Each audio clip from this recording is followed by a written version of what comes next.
Very good evening all. Welcome to All India Civil Service Coaching Center YouTube channel. So இன்னைக்கு நம்ம பார்க்க போறது CSAT class தான். Last கிளாஸ்ல கமெண்ட் பண்ண சொல்லி ஒரு 2 क्वेश्चन சொல்லியிருந்தோம். ஸோ அதுக்கு எல்லாரும் கமெண்ட் பண்ணியிருந்தீங்க. Thank you so much.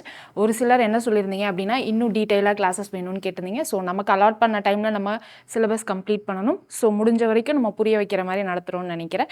ஸோ ஒரு சிலர் ஒரு கொஷின் 2 கொஷின் போட்டிருந்தீங்க. ஸோ அது எல்லாமே நாளைக்கு நம்ம குவான்ஸ் கிளாஸோட பார்க்குறப்போ சேர்த்து டவுட்ஸ் கிளாரிஃபை பண்ணிடலாம். சரியா? அப்போ இன்னைக்கு என்ன மேம்கிட்ட பார்க்க போகிறோம் அப்படின்னா நம்ம ஏற்கனவே என்ன பார்த்துருந்தோம், ஆர்சி கிளாஸஸ் வந்து ஒரு கிளாஸ் மட்டும் பார்த்துருந்தோம்னு நினைக்கிறேன். ஐ மீன் ஒரு வீக் மட்டும் பார்த்துருந்தோம், 2 கிளாஸ். இப்போ என்ன பார்க்க போகிறோம் அப்படின்னா ஆர்சியோடைய 2024லேருந்து 2015 வரைக்கும் இருக்க கொஷின் பேப்பர் எல்லாமே ப்ராக்டிஸ் பண்ணாலே மோர் தென் எனஃப் அப்படின்ற மாதிரி ரீடிங் காம்ப்ரிஹென்ஷன் செக்ஷனுக்கு சொல்லியிருந்தோம். ஸோ அதில் நம்ம இன்னொரு பார்ட்டாக, அதாவது 2024 ஏற்கனவே டிஸ்கஸ் பண்ணிட்டோம். இப்போ நம்ம பார்க்க போகிறது 2023 கொஷின் பேப்பர் தான் பார்க்க போகிறோம். ஸோ நம்ம ஏற்கனவே போன வாட்டி ஹோம்ஒர்க் கொடுத்துருந்தோம்னு நினைக்கிறேன். 2023 கொஷின் பேப்பரை ஒரு கிளான்ஸ் பாருங்கள், உங்கள் ஐடியா என்ன இருக்குன்னு பார்த்துட்டு வாங்க. அப்புறமா நம்ம இங்கே சொல்கிறப்போ உங்களுக்கு இன்னும் ஈஸியாக இருக்கும். டவுட்ஸ் ஏதாவது இருந்தால் கிளாரிஃபை ஆகிடும் அப்படின்னு சொல்லியிருந்தோம். ஸோ எல்லாருமே உங்கள் ஹோம்ஒர்க்கை செஞ்சுருப்பீங்க அப்படின்றதும் நம்புகிறோம். ப்ளஸ் இன்னொன்று என்ன பண்ணுங்கள் அப்படின்னா, இன்றைக்கி இந்த ஆர்சி பார்த்துட்டு கையோட இன்னொரு CSAT பிளேலிஸ்ட் இருக்கும், பார்த்த சாரதி சார் போட்டிருப்பாங்க. அதில் 2023 previous year question paper sir ஃபுல்லாகவே டிஸ்கஸ் பண்ணியிருப்பாங்க. ஐ மீன் குவான்ஸ் அண்ட் ரீசனிங் பண்ணியிருப்பாங்க, ஆர்சி பண்ணியிருக்க மாட்டாங்க. ஸோ நீங்கள் இங்கே ஆர்சி முடிச்சுட்டு கையோட அந்த கொஷின் பேப்பரையும் பார்த்துட்டீங்க அப்படின்னா உங்களுக்கு ஒரு கொஷின் பேப்பர் பார்த்த சாட்டிஸ்ஃபேக்ஷன் கிடைக்கும். ஏன்னா நமக்கு CSAT பொறுத்த வரைக்கும் லாஸ்ட் இந்த 2015லேருந்து 2024 வரைக்கும் இருக்க கொஷின் பேப்பர் பார்க்குறது தான் நம்ம ஃபஸ்ட்டு ஜாபாக சொல்லிடணும். அதுக்கப்புறம் தான் நம்ம அடிஷ்னல் கொஷின்ஸ்லாம் பார்க்க சொல்லிடணும். ஸோ கையோட இன்றைக்கி சேர்ந்து அந்த பிளேலிஸ்ட்டில் இருக்க வீடியோஸையும் பார்த்துருங்க. சரிங்களா? ஸோ இன்னைக்கு கிளாஸ்க்குள்ளே போகலாமா? நம்ம என்ன ஓப்பன் பண்ணியிருக்கோம் அப்படின்னா 2023 கொஷின் பேப்பர் தான் ஓப்பன் பண்ணியிருக்கோம். ஸோ அது உங்கள் கையில் இருந்துச்சு அப்படின்னா எடுத்துக்கோங்க. ஃபர்ஸ்ட் கொஷின்குள்ளே போயிடலாம். ஃபர்ஸ்ட் கொஷின் பாருங்கள் என்ன கொடுத்துருக்காங்கன்னு. We often hear about conflicts among different states in India over river waters. Of the 20 major river systems, 14 are already water stressed. 75% of the population lives in water-stressed regions, a third of whom live in water-scarce areas அப்படின்னு சொல்லியிருக்காங்க. So என்ன சொல்கிறாங்கன்னு பாருங்கள். நமக்கு எப்பயுமே வந்து ஒரு நாடில் ஒரு ஸ்டேட்டுக்கும் இன்னொரு ஸ்டேட்டுக்கும் இந்த தண்ணி பிரச்சனை இருந்துகிட்டே இருக்கும் இல்லையா, அந்த கான்ஃப்ளிக்ட்டை பற்றி தான் சொல்லியிருக்காங்க. அதை பற்றி என்ன சொல்கிறாங்க அப்படின்னா, எதனால் அந்த கான்ஃப்ளிக்ட் வருது, நம்மக்கிட்ட இருக்கிற அந்த 20 மேஜர் ரிவர் சிஸ்டமில் 14 ஏற்கனவே வாட்டர் ஸ்ட்ரெஸ்ஸாக இருக்குது. அதில் 75% ஆஃப் த பாப்புலேஷன் அந்த வாட்டர் ஸ்ட்ரெஸ்ட் ஏரியாஸில் தான் வந்து லிவ் பண்ணிட்டு இருக்காங்க. மிச்சம் இருக்கிறவங்க வாட்டர் ஸ்கேசிட்டி, வாட்டர் குறைவான இடத்துல இருக்காங்க அப்படின்றத சொல்லிட்டாங்க. Climate change, the demand of rising population and the need for agriculture to keep pace and increased rate of urbanization and industrialization will exacerbate water stress. இங்கே நம்ம வாட்டர் ஸ்ட்ரெஸ்ன்னு சொல்கிறோம் இல்லையா, அந்த வாட்டர் ஸ்ட்ரெஸ்க்கான ரீசன் சொல்லியிருக்காங்க. ஸோ இது எல்லாமே எக்ஸ்ட்ரா தான். ஓகேவா? According to the constitution of India, water is a state subject and not that of union except for regulation of interstate rivers. Key to ensure balancing between competing demands of various stakeholders is a basin-based approach to allocate water among constituent regions and states. Okay, allocate fair share of water of them requires assessments based on. இங்கே என்ன சொல்ல வராங்க, இது வந்து conflict, வாட்டருக்கான conflict பற்றி தான் பேசுகிறாங்க. இங்கே நம்ம எக்ஸ்டர்னல் நாலேஜை அப்ளை பண்ணக்கூடாது. இங்கே நமக்கு ஆத்தர் என்ன சொல்கிறாங்களோ அதை மட்டும் தான் மைண்டில் வச்சு நம்ம ஆன்சர் பண்ணணும். சரியா? இங்கே ஃபர்ஸ்ட் என்ன சொல்லியிருக்காங்க, கான்ஃப்ளிக்ட் வருதுன்னு சொல்லிட்டாங்க. அந்த கான்ஃப்ளிக்ட் வர்றதுக்கு காரணம் இந்த வாட்டர் ஸ்ட்ரெஸ்ட் ஏரியாஸ். அந்த வாட்டர் ஸ்ட்ரெஸ்ட் ஏரியாஸ்க்கான ரீசன் சொல்லியிருக்காங்க. ரீசன் சொல்லிவிட்டு இப்போ இதுக்கான சொல்யூஷன் வேணும் இல்லையா, அந்த சொல்யூஷன் தான் கீழே சொல்லியிருக்காங்க. அந்த சொல்யூஷன் இங்கே என்னவா சொல்லியிருக்காங்கன்னு பாருங்கள். வாட்டர் தனியாக பார்த்தோன்னா அது state subject plus not of union. இப்போ இன்டர் ஸ்டேட் ப்ராப்ளம் வந்துச்சுன்னா அது நம்ம யூனியனில் வரும். பட் வாட்டர் தனியாக ஸ்டேட் சப்ஜெக்ட்ஸ்குள்ளே தான் வரும், யூனியன் சப்ஜெக்டில் வராது. இது ஃபுல்லாகவே நீங்கள் எக்கனாமியில் படிச்சிருப்பீங்க தான். அதனால தான் நம்ம திரும்ப சொல்கிறோம், என்ன சொல்கிறோம், எக்ஸ்டர்னல் நாலேஜ் எடுத்துகிட்டு வந்து இங்கே அப்ளை பண்ண வேண்டாம் அப்படின்னு சொல்லிட்டு. அடுத்து இங்கே பாருங்கள். ஸோ இந்த இன்டர் ஸ்டேட் டிஸ்பியூட்டை தடுக்கிறதுக்கு என்ன சொல்கிறாங்க, பேலன்ஸ்டாக தண்ணி சப்ளை பண்ணணும் அப்படின்னு சொல்கிறாங்க. அதுதான் அந்த அப்ரோச் பேர் பேசின் பேஸ்ட் அப்ரோச் அப்படின்னு சொல்லியிருக்காங்க. ஓகேவா? ஸோ அந்த ஃபேர் ஷேர் ஆஃப் வாட்டரை எப்படி நம்ம வந்து கொடுக்கலாம் அப்படின்றதுக்கான ஒரு சில ஸ்பெசிஃபிகேஷன்ஸ் கொடுத்துருக்காங்க. ஓகேவா? Requires assessments based on objective criteria such as cities of the river basin, size of dependent population, அதாவது அந்த ரிவர் பேசினுடைய கெப்பாசிட்டியை பொறுத்து, அங்கே பக்கத்தில் வாழ்கிற மக்களுடைய பாப்புலேஷன் பொறுத்து, அப்புறம் வாட்டர் டிமாண்டு பொறுத்து, ப்ளஸ் அவங்க எதுக்காக அந்த வாட்டரை யூஸ் பண்ணுறாங்க, ஃப்யூச்சர் யூஸ் என்ன, இது எல்லாத்தையும் மனசில் வச்சு தான் நம்ம ஈக்குவலாக ஃபேர் ஷேர் அமௌண்ட் ஆஃப் வாட்டரை டிஸ்ட்ரிபியூட் பண்ண முடியும் அப்படின்றத சொல்லியிருக்காங்க. ஸோ மேஜராக இதிலிருந்து ஜிஸ்ட் என்ன எடுத்துக்கலாம், நமக்கு இன்டர் ஸ்டேட் கான்ஃப்ளிக்ட் தண்ணியால் வருது அது, ப்ளஸ் அதுக்கான சொல்யூஷனும் கொடுத்துட்டாங்க. நம்ம ஏற்கனவே ஸ்டார்டிங் கிளாஸ்லேயே என்ன சொல்லியிருந்தோம், நமக்கு ஆர்சியை பொறுத்த வரைக்கும் 2 விதமான பேசேஜ் இருக்கும். ஒரு பேசேஜில் பிரச்சனையை பற்றி மட்டும் பேசியிருப்பாங்க, ஒரு பேசேஜில் பாதி பிரச்சனை கீழே நமக்கு சொல்யூஷன் பற்றியும் பேசியிருப்பாங்க அப்படின்னு சொல்லியிருந்தேன். இங்கே சொல்யூஷன்ன்றதை அவங்க என்ன சொல்லியிருக்காங்க, ஈக்குவலாக தண்ணி பிரித்து கொடுக்கணும், அப்போ தான் இந்த கான்ஃப்ளிக்ட் முடியும். ஆனால் அதுக்கு இவ்வளோ கண்டிஷன்ஸையும் பார்த்து தான் நம்மளால் ஈக்குவலாக தண்ணி பிடிச்சி கொடுக்க முடியும் அப்படின்னு சொல்லியிருக்காங்க. அப்போ கொடுக்க முடியும், பட் ஈக்குவலாக பிரித்து கொடுக்கணும். அதை யார் பண்ணணும், ஏதாவது ஒரு பாலிசி மூலமாக யூனியன் அவங்க தான் பண்ணணும். ஏன்னா இன்டர்ஸ்டேட் கான்ஃப்ளிக்ட்ஸ் அவங்க தானே பார்த்துக்கிறாங்க. ஸோ அதனால் அதுதான் இங்கே சொல்ல வராங்க. சரியா, தண்ணி பிரச்சனை இருக்குது, இன்டர்ஸ்டேட் பிரச்சனை அதனால தான் வருது. அந்த தண்ணி பிரச்சனைக்கு என்ன தீர்வு, equal amount of fair amount of வாட்டரை பிரித்து கொடுக்கணும். அதை எப்படி பிரித்து கொடுக்கணுன்றதுக்கு ஒரு சர்டைன் ஸ்பெசிஃபிகேஷன் சொல்லியிருக்காங்க. ஸோ இது எல்லாத்தையும் ஒரு பாலிசி வச்சு கொண்டு வரணுன்றதை இன்டைரக்டாக சொல்ல வராங்க. இப்போ நம்ம கொஷின்குள்ளே போகுமா, என்ன கேட்டிருக்காங்கன்னு, So question பாருங்க, which one of the following statement best reflects the most rational, practical and immediate action required to ensure fair and equitable allocation of water? So இங்கே என்ன சொல்லியிருக்காங்க, இப்போ என்ன சொல்யூஷன் அல்லது இம்மீடியட் ஆக்ஷன் எடுக்கணும் for fair and equitable allocation of water. இது டோட்டலாக based on passage வச்சு தான் நீங்கள் பதில் சொல்லணும், உங்களுடைய நாலேஜ் வச்சு சொல்லக்கூடாது. சரிங்களா. ஸோ ஃபஸ்ட் ஆப்ஷன் பாருங்கள், national pragmatic legal and policy framework for water allocations should be made அப்படின்னு சொல்லியிருக்காங்க. ஸோ என்னது, பாலிசி ஃப்ரேம்ஒர்க் வேணும் ஃபார் வாட்டர் அலோகேஷன் அப்படின்னு சொல்லியிருக்காங்க. ஸோ இதுவும் one of the solution. So இதை வச்சுக்கலாம். அடுத்த ஆப்ஷன் பாருங்கள், all river system of the country should be linked and huge aquifers created அப்படின்னு சொல்லியிருக்காங்க. இங்கே எங்கேயாவது நமக்கு எல்லா ரிவர் சிஸ்டமும் லிங்க் பண்ணியிருக்கணும் அப்படின்ற மாதிரி சொன்னாங்களா, சொல்லலை. இது நம்ம அவுட் சைட் நாலேஜ் வச்சு அதை நம்ம சூஸ் பண்ணக்கூடாது. சரியா. ஸோ அதனால இங்கே நமக்கு லிங்கை பற்றி அவங்க பேசவே இல்லை. இங்கே என்ன சொல்லியிருக்காங்க, வைல் என்ஷூரிங் இந்த என்விரான்மெண்டல் நீட்ஸையும் அக்வேரியஸில் இருக்க தண்ணியை பொறுத்தும் அதை பேஸ் பண்ணி நமக்கு என்ன சொல்லியிருக்காங்க, ஃபேர் ஷோஸ் ஆஃப் வாட்டரை ஈக்குவலாக டிஸ்ட்ரிபியூட் பண்ணணும்னு சொல்லியிருக்காங்களே தவிர லிங்க் பண்ணணும் அப்படின்றத கண்டிப்பாக சொல்லவே இல்லை. சரியா, இங்கே லிங்க் பண்ணணும் அதுதான் சொல்யூஷன்ற மாதிரி சொல்லியிருக்காங்க. ஸோ இந்த ஆப்ஷன் வராது. ஓகே, அடுத்தது பாருங்கள், water channels between regions of water surplus and regions of water deficits should be created. So தண்ணி நிறையா இருக்க இடத்துல, தண்ணி கம்மியாக இருக்க இடத்துல தனித்தனியாக வாட்டர் சேனல்ஸ் க்ரியேட் பண்ணணும் அப்படின்னு சொல்லியிருக்காங்க. ஸோ அதுவும் இங்கே இல்லை. அவங்க என்ன சொல்கிறாங்க, இவ்வளோ ஃபேக்டர்ஸ் இருக்குது, இது எல்லாத்தையும் வச்சு ஈக்குவல் ஷேராக பிரித்து கொடுக்கலாம் அப்படின்னு சொல்கிறாங்க. அதுக்கு ஒரு பாலிசி கொண்டு வரலான்றதை இன்டைரக்டாக சொல்கிறாங்களே தவிர இங்கே அந்த மாதிரி ரீஜியன்ஸை தனித்தனியாக செக்ரிகேட் பண்ணணும்னு பேசலை. ஓகே, ஸோ அதனால் இதுவும் வராது. அடுத்தது பாருங்கள், டு மிட்டிகேட் வாட்டர் கிரைசிஸ். மிட்டிகேட்னா டு ரெடியூஸ் ரிஸ்க்.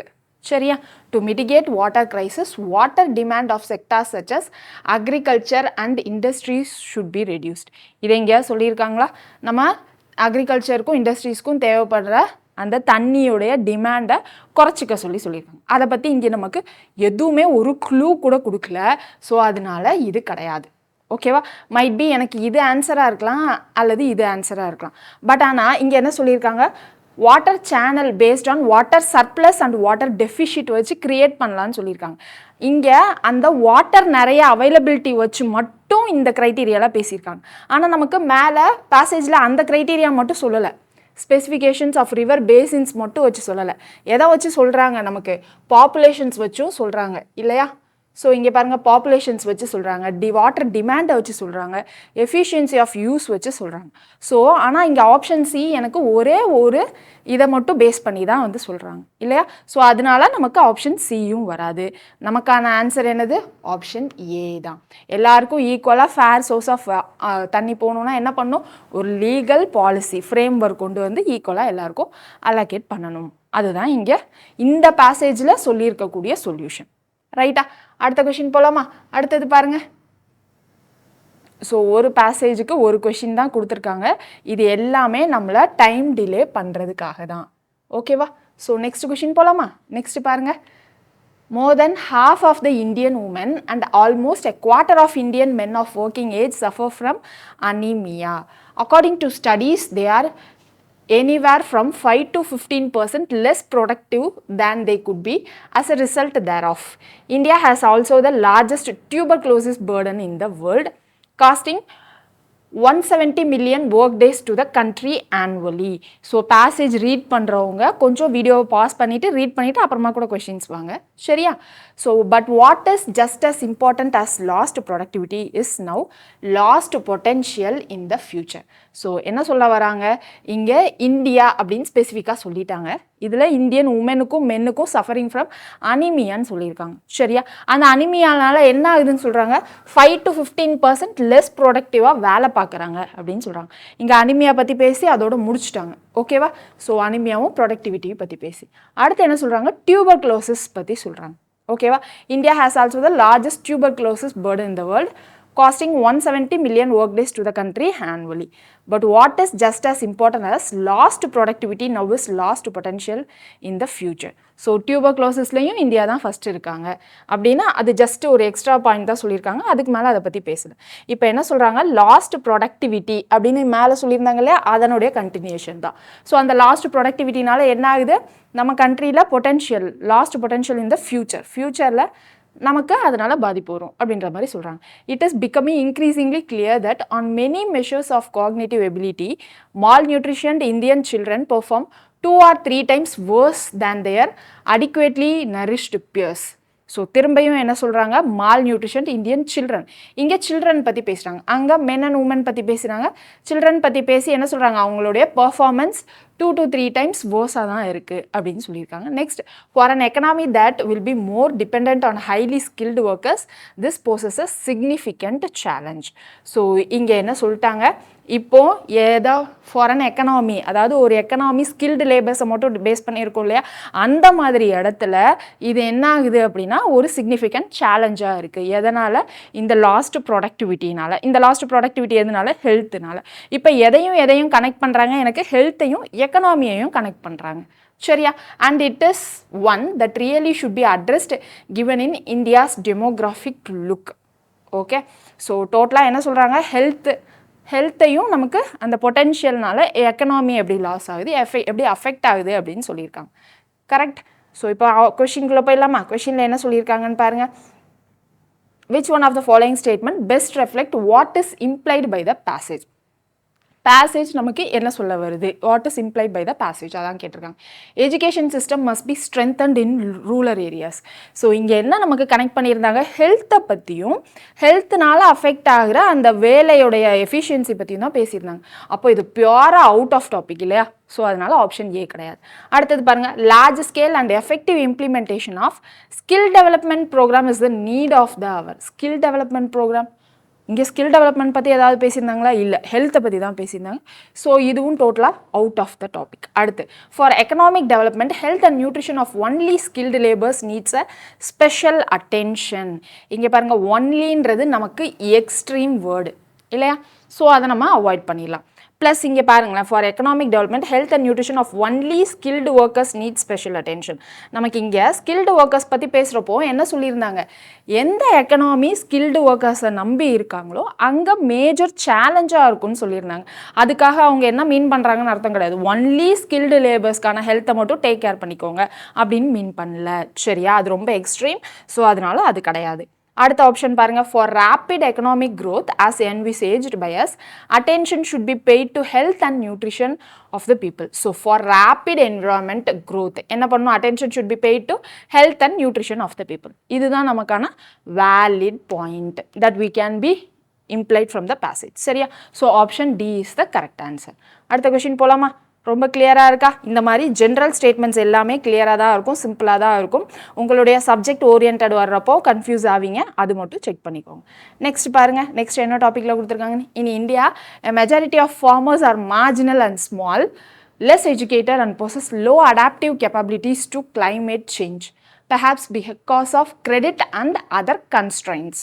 ஸோ என்ன சொல்கிறாங்க, இந்தியா அப்படின்னு ஸ்பெசிஃபிக்காக சொல்லிட்டாங்க. அங்கே மெஜாரிட்டி ஆஃப் ஃபார்மர்ஸ் என்னது, லெஸ் எஜுகேட்டட் ப்ளஸ் கிளைமேட் சேஞ்சுக்கு டக்குன்னு அடாப்ட் பண்ணுற கேப்பபிலிட்டி இல்லை அப்படின்னு நமக்கு மெயினாக சொல்லிட்டாங்க. So one cannot expect autonomous adaptation to climate change. Even if it was possible, it would not be sufficient to offset losses from climate change. அவங்களால அப்படி adapt பண்ணிக்கவே முடிஞ்சாலும் climate changeனால நடக்கக்கூடிய லாஸ்லேருந்து நமக்கு வெளில வரதுக்கு டைம் ஆகும் அப்படின்னு சொல்லியிருக்காங்க. To deal with this adaptation to climate change is paramount alongside a fast mitigation response. ஏன்னா நமக்கு climate changeனால வரக்கூடிய ரிஸ்க்கை நம்ம சீக்கிரம் தடுக்கணும் இல்லையா? ஸோ அவ்வளோ சீக்கிரம் அடாப்ட் பண்ணிக்கிறதோ அதுக்கான சொல்யூஷன் யோசிக்கிறதோ கஷ்டமான விஷயம் தான். அடுத்து another solution is to have a planned or policy driven adaptation which would require the government to come up with the policy recommendation. So another solutionும் அவங்களே சொல்லியிருக்காங்க, policy recommendation. Perception is a necessary prerequisite for adaptation. ஓகேவா? First ஒரு விஷயத்தை நம்ம adapt பண்ணிக்கணும்னா அந்த விஷயத்தை நம்ம எப்படி பார்க்குறோன்ற பெர்செப்ஷன் இருக்கு இல்லையா? ஸோ அது முக்கியம் அப்படின்னு சொல்லியிருக்காங்க. அதுதான் நமக்கு அடாப்ட் பண்ணிக்கிறதுக்கு முன்னாடி தேவையான முதன்மை குவாலிட்டி அப்படின்ற மாதிரி தான் இங்கே சொல்லியிருக்காங்க. சரியா? whether farmers are adapting agricultural practices to climate change depends on whether they perceive it or not. இப்போ அந்த ஃபார்மர்ஸ் அக்ரிகல்ச்சர் ப்ராக்டிசஸ்க்கும் கிளைமேட் சேஞ்சுக்கும் இருக்க சம்மந்தத்தை எடுத்துக்கிறாங்களா இல்லையான்றது, அதாவது அக்செப்ட் பண்ணிக்கிறாங்களா இல்லையான்றதை அவங்க எப்படி பார்க்குறாங்கன்றதை பொறுத்து அப்படின்றது இது எக்ஸ்ட்ரா பாயிண்ட் தான். இதுதான் இம்பார்ட்டண்ட். ஓகேவா? அடாப்டேஷனுக்கு முன்னாடி நம்ம அதை எப்படி பார்க்குறோன்ற பெர்செப்ஷன் ரொம்ப முக்கியம் அப்படின்னு சொல்கிறாங்க. How this is not always enough for adaptation. என்னதான் பெர்செப்ஷன் இருந்தாலும் அந்த கிளைமேட் சேஞ்சை அடாப்ட் பண்ணிக்கிறதுக்கு பெர்செப்ஷன் மட்டும் பத்தாது. It is important how farmers perceive the risk associated with climate change அப்படின்னு சொல்லியிருக்காங்க. ஸோ டோட்டலாக என்ன சொல்ல வராங்க, ஃபார்மர்ஸ் லெஸ் எஜுகேட்டட், ஸோ ஈஸியாக கிளைமேட் சேஞ்சுக்கு அடாப்ட் பண்ணிக்க மாட்டாங்க. அப்படியே அடாப்ட் பண்ணிக்கணும் அப்படின்னா பெர்செப்ஷன் ரொம்ப முக்கியம். இதுதான் ரெண்டாவது பாயிண்ட். மூணாவது பெர்செப்ஷன் மட்டும் பத்தாது அப்படின்றத இங்கே மூணாவது சொல்லி முடிச்சிட்டாங்க. அதுக்கு சொல்யூஷன் என்ன சொல்லியிருக்காங்க, பாலிசி ட்ரிவன் இது முக்கியம் அப்படின்னு சொல்லிட்டாங்க. ஸோ இங்கே டோட்டலாக ஃபார்மர்ஸை தான் பேஸ் பண்ணி பேசியிருக்காங்க. நமக்கு கொஷினில் என்ன கேட்டிருக்காங்கன்னு பாருங்கள். Which one of the following statement best reflect the most logical and rational message conveyed by the author. என்ன சொல்ல வராங்க ஆத்தர் அப்படின்றத தான் கேட்குறாங்க. ஸோ ஆப்ஷன் பாருங்கள். Adaptation to climate change and mitigation response are basically the responsibilities of the government அப்படின்னு சொல்கிறாங்க. So government ஒரு பாலிசி மாதிரி கொண்டு வரலான்னு சொல்லியிருந்தாங்க. பட் அதை அடாப்ட் பண்ணிக்கிறதுக்கும் அந்த ரிஸ்க்கை ரெடியூஸ் பண்ணுறதுக்கும் full and full responsibility government அப்படின்ற மாதிரி சொல்லலை இல்லையா? Are basically the responsibilities of the government அப்படின்ற மாதிரி. ஸோ அதனால் அது நமக்கு வராது. அடுத்தது பாருங்க, ஏன்னா மைட் பி, ஏன்னா அவங்க ரேஷ்னல் அண்ட் லாஜிக்கல்னு கேட்டிருக்காங்க. மேபி ஏதாவது வந்தாலும் வரலாம். ஸோ அடுத்த ஆப்ஷன்ஸும் பார்த்தலாம். Climate change causes a change in government policies regarding land use burdens in the countries. Okay, climate சேஞ்ச்னால நமக்கு கவர்மெண்ட் பாலிசிஸில் சேஞ்சஸ் கொண்டு வரலாம் அப்படின்றத ஒரு சொல்யூஷனாக சொல்லியிருந்தாங்க. பட் ரிகார்டிங் லேண்ட் யூஸ் பேட்டர்ன்ஸ்னு சொல்லியிருக்காங்க பாருங்கள். அதை பற்றி நமக்கு எங்கேயாவது பேசியிருந்தாங்களா? எதுவுமே பேசலை நமக்கு அந்த பேசேஜில். ஸோ அதனால் இது எனக்கு வராதுன்றதை நான் கன்ஃபார்மாக சொல்லலாம். அடுத்து பாருங்கள், risk perception of farmers are more important for motivating them for taking adaptation decisions அப்படின்னு சொல்லியிருக்காங்க. So risk perception of farmers are more important for motivating them for taking adaptation decisions. So இது கரெக்டு தான். ஏன்னா நமக்கு adapt பண்ணுறதுக்கு first அந்த risk எப்படின்றத நம்ம பர்செப்ஷன் பார்க்கணும் அப்படின்னு சொல்லியிருந்தோம் இல்லையா? ஸோ அது இம்பார்ட்டன்ட்னு சொல்லியிருக்காங்க. ஸோ இது வர்றதுக்கான சான்சஸ் இருக்குது. இன்னும் ஒரு ஆப்ஷனும் என்னன்னு பார்த்துடலாமா? ஸோ இன்னொரு ஆப்ஷன் பாருங்கள். Since mitigation is not possible, government should come up with policies for quick response to climate change அப்படின்னு சொல்லியிருக்காங்க.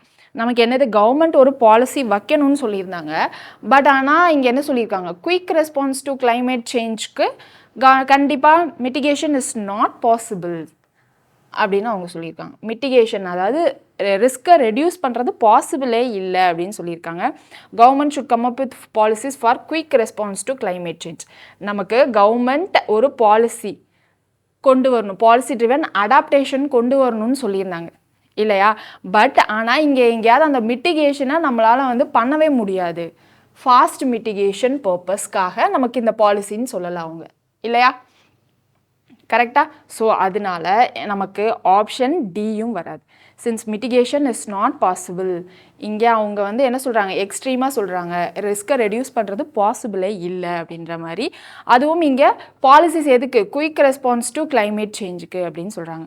ஸோ அதனால் இது நமக்கு வராது. நமக்கு இப்போ ஆப்ஷன் ஏ வரலாம், அப்படி இல்லைனா ஆப்ஷன் சி வரலாம்.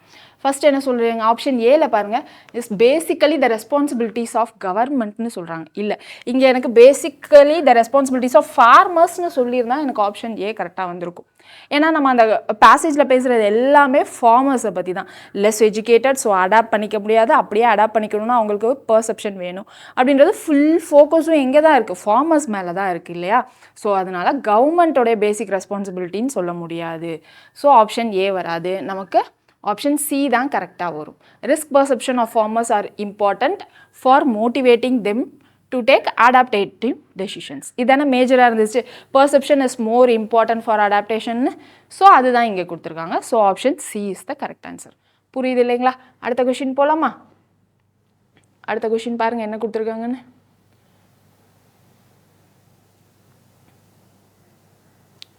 நெக்ஸ்ட் கொஷின், த எமிஷன் இங்கே இருக்குது. The emission humans puts into the atmosphere now will affect the climate in the middle of the century and onwards. Okay, technological change meanwhile could make a future transition away from fossil fuels cheap or might not, leaving the world with a terrible choice between sharply reducing emission at huge cost, or suffering through the effects of unabated warming.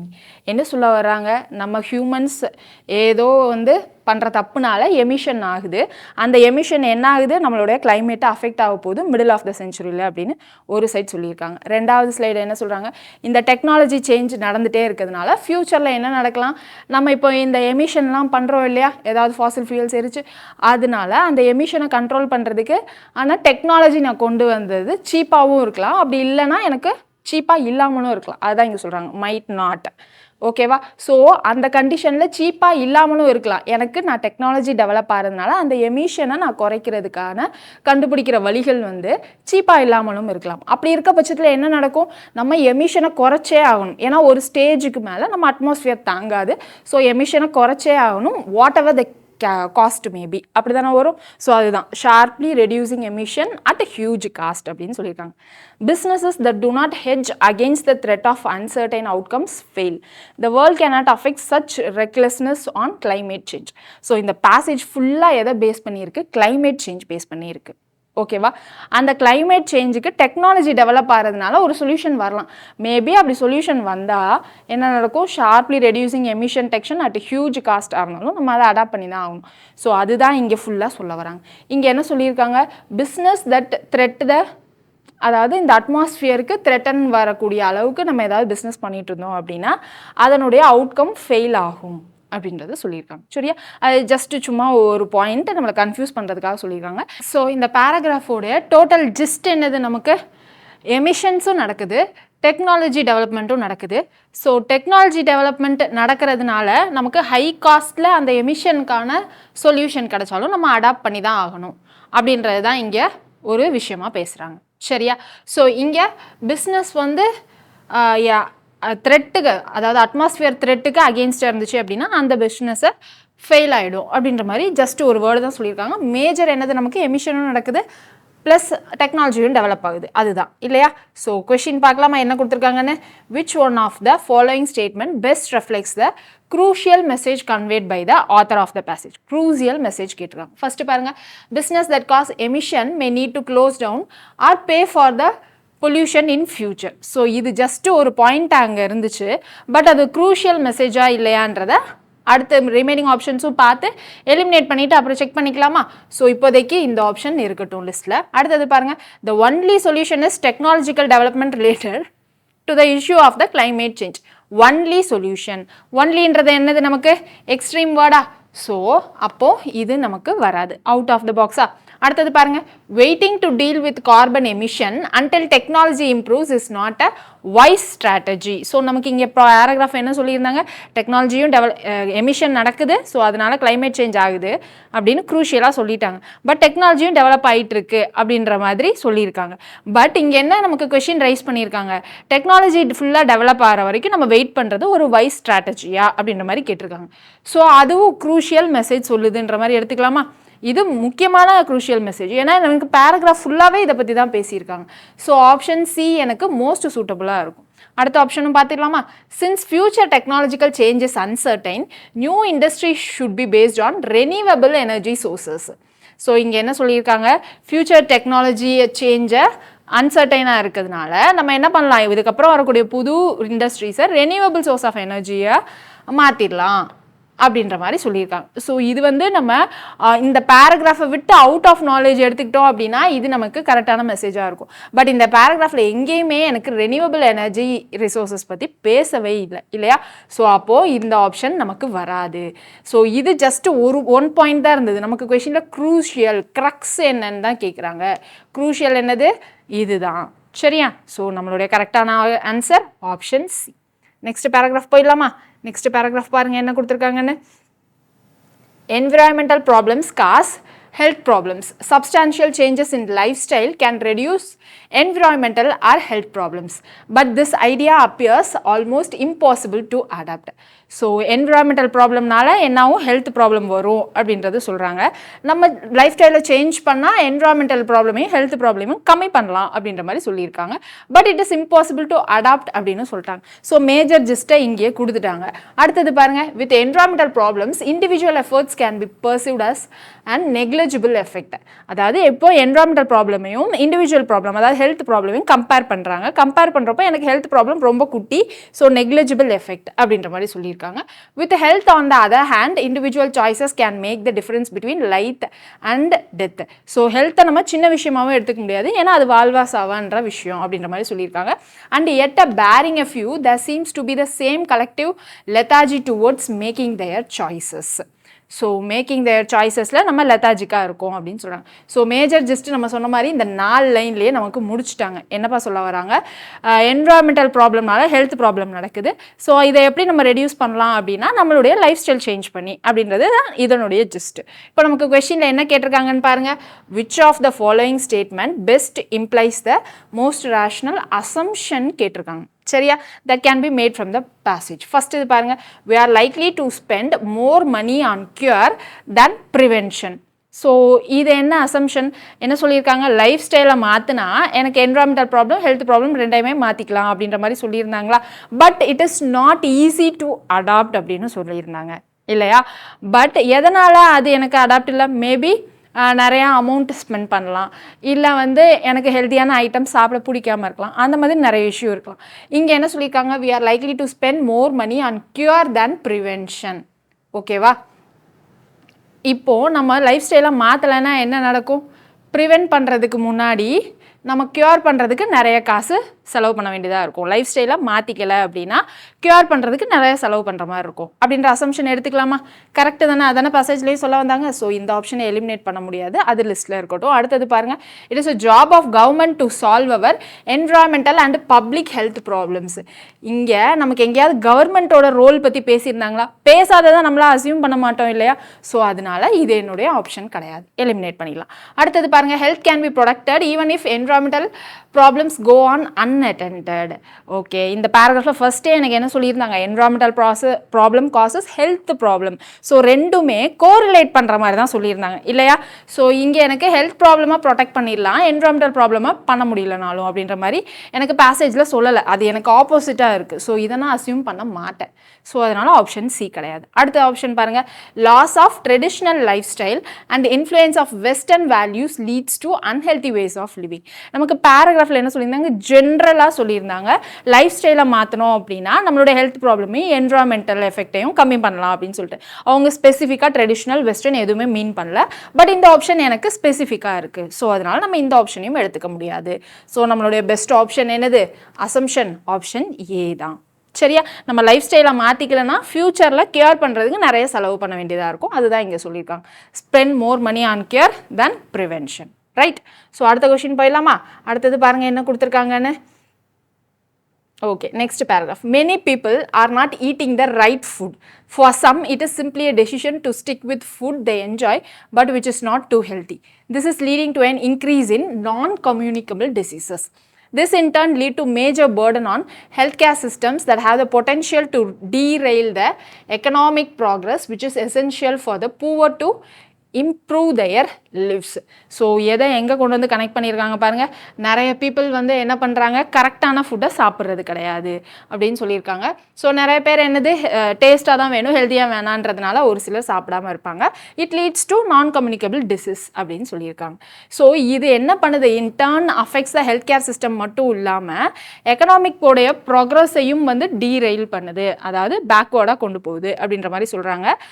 அதனால் என்ன நடக்கும், நமக்கு economic progress எப்போ முக்கியம், நம்ம poor பீப்புளோட life ஸ்டைலை improve பண்ணுறதுக்கு முக்கியம். So which in turn affects the poors அப்படின்றதையும் சொல்லியிருக்காங்க. அடுத்தது பாருங்கள், for others it is about limited access to nutritious food or lack of affordability leading to monotonous diet that do not provide the daily nutrients for them to develop food. ஒரு சிலருக்கு என்ன சொல்லியிருந்தாங்க, ஒரு சிலருக்கு டேஸ்டி ஃபுட் வேணுன்றதுனால அட்டம் பண்ணிக்கிறாங்க அப்படின்னு சொல்லியிருந்தாங்க. இன்னொரு பார்ட்டில் என்ன சொல்கிறாங்க, இன்னொரு சிலருக்கு என்ன அப்படின்னா அந்த எசென்ஷியல் நியூட்ரியன்ஸை வாங்குற அளவுக்கு அவங்களுக்கு அஃபோர்டபிலிட்டி இல்லை அப்படின்ற மாதிரி சொல்லியிருக்காங்க. அதனால ரெகுலராக ஒரே ஃபுட், அதுதான் இங்கே மோனோட்டோனியஸ், ஒரே ஃபுட்டை ஃபாலோ பண்ணுறாங்க. அதனால அவங்களுக்கு எல்லா வகையான நியூட்ரியன்ஸும் கிடைக்காம போகுது அப்படின்னு சொல்லியிருக்காங்க. Part of the reason nutrition is under threat worldwide is that our food systems are not properly responding to nutritional needs. So just இங்கே ஃபுல் அண்ட் ஃபுல் எதை பற்றி தான் பேசியிருக்காங்க, நம்ம எடுத்துக்கக்கூடிய ஃபுட் சிஸ்டம் பற்றியும் அது நம்ம பாடிக்கு தேவையான நியூட்ரிஷனல் வேல்யூஸை கொடுக்குதா அப்படின்றத பேஸ் பண்ணி தான் இருக்குது. அது எதனால் நம்ம அந்த நியூட்ரிஷனல் ஃபுட்டு எடுத்துக்க மாட்டேங்கிறோம் அப்படின்றதுக்கு 2 பார்ட்டாக பிரித்து கொடுத்துருக்காங்க. அப்போ மேஜர் ஜிஸ்ட் என்னது, நம்ம எடுத்துக்கிற ஃபுட்டு நியூட்ரிஷனல் வேல்யூ கொடுக்குதா, அவ்வளோதான். ஃபுட் சிஸ்டமையும் நியூட்ரிஷனல் வேல்யூவும் ஜஸ்ட் கம்பேர் பண்ணியிருக்காங்க. Somewhere along that long road from farm to fork there are serious detour taking place. Just ஒரு லைனில் என்ன சொல்லியிருக்காங்க, நமக்கு ஃபார்ம்லேருந்து நம்ம கைக்கு பிளேட்டில் ஃபுட்டு வர்ற வரைக்கும் கூட நடுவுலையே வந்து நிறைய நியூட்ரிஷனல் வேல்யூஸ் வந்து கட் ஆகுது அப்படின்னு சொல்கிறாங்க. சரியா? ஸோ அதுவும் might be one of the reason அப்படின்னு சொல்லியிருக்காங்க. ஸோ நம்ம எடுத்துக்கிற ஃபுட்டு நமக்கு தேவையான நியூட்ரிஷனல் வேல்யூ கொடுக்குதா இல்லையா, எதனால் கொடுக்க முடியலை அப்படின்றதுக்கான ரீசன் தான் இருக்குது. ஓகே, ஸோ அதுதான் நம்மளுடைய மேஜர் ஜிஸ்ட். கொஷின் பாருங்கள், which of the following statement best reflects the crux. இங்கே நமக்கு க்ரக்ஸ், க்ரூஷியல் மெசேஜ் தான் கேட்டிருக்காங்க. So the scheme of universal basic income should be implemented worldwide as a way of poverty alleviation.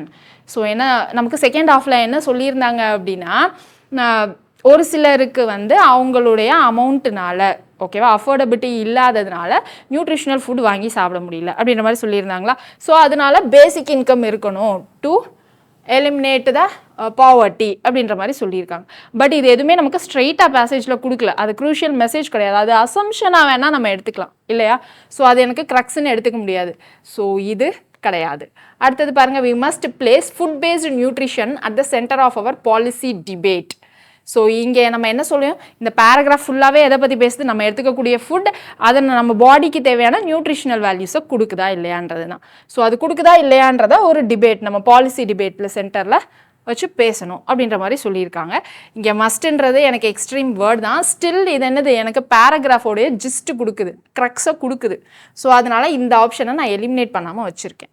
Okay, so அடுத்தது பாருங்கள், nutritional status of food should be improved by creating appropriate genetically modified crops. நமக்கு இங்கே genetically modified கிராப்ஷன் நமக்கு பேராகிராஃபில் எங்கேயுமே சொல்லலை. But out of this passage நம்ம யோசிச்சோன்னா கரெக்டு தான், அது க்ரூஷியல் மெசேஜ். சரியா?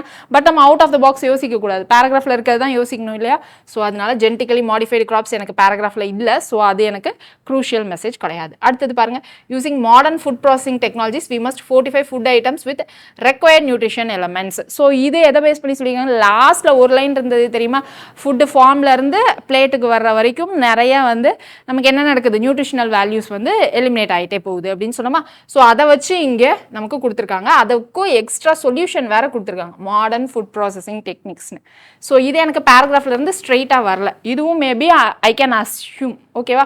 ஸோ எனக்கு க்ரூஷியல் மெசேஜ்னால் பேராகிராஃப்லேருந்து ஸ்ட்ரெயிட்டாக எனக்கு கிடைக்கக்கூடிய மெசேஜ் என்ன அப்படின்றது தான். ஸ்ட்ரெயிட்டாக எனக்கு கிடைக்கக்கூடிய மெசேஜ் என்ன, நார்மலாக நம்ம எடுத்துக்கூடிய ஃபுட்டையும் நமக்கு தேவையான பாடிக்கு நியூட்ரிஷனல் வேல்யூயும் ஜஸ்ட்டு வந்து அதை பற்றி பேசியிருக்காங்க, அவ்வளோதான். ஸோ அதை வந்து நம்ம ஒரு டிபேட்டாக வைக்கணும் அப்படின்றது தான் வந்து என்னுடைய க்ரூஷியல் மெசேஜ்.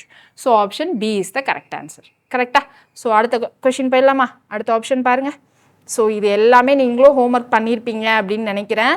ஸோ எல்லோரும் ஏற்கனவே பேசேஜையும் ரீட் பண்ணியிருப்பீங்க. ரீட் பண்ணாதவங்க வீடியோ ஃபஸ்ட்டு பார்க்குறீங்க அப்படின்னா ஒரு செகண்ட் பாஸ் பண்ணிவிட்டு பேசேஜை ரீட் பண்ணிவிட்டு நம்ம கொஷின்ஸ்க்கு ஆன்சர் பண்ணலாம். ஓகே, ஸோ நெக்ஸ்ட் பேசேஜ் பாருங்க.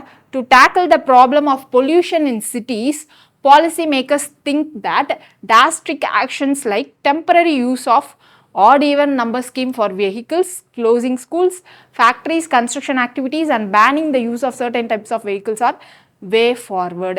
Even the air is not clean, vehicles more than 15 years old compromise 1% of the total and taking them off the road will not make any difference. Okay, so pollution problem பற்றி பேசுகிறாங்க.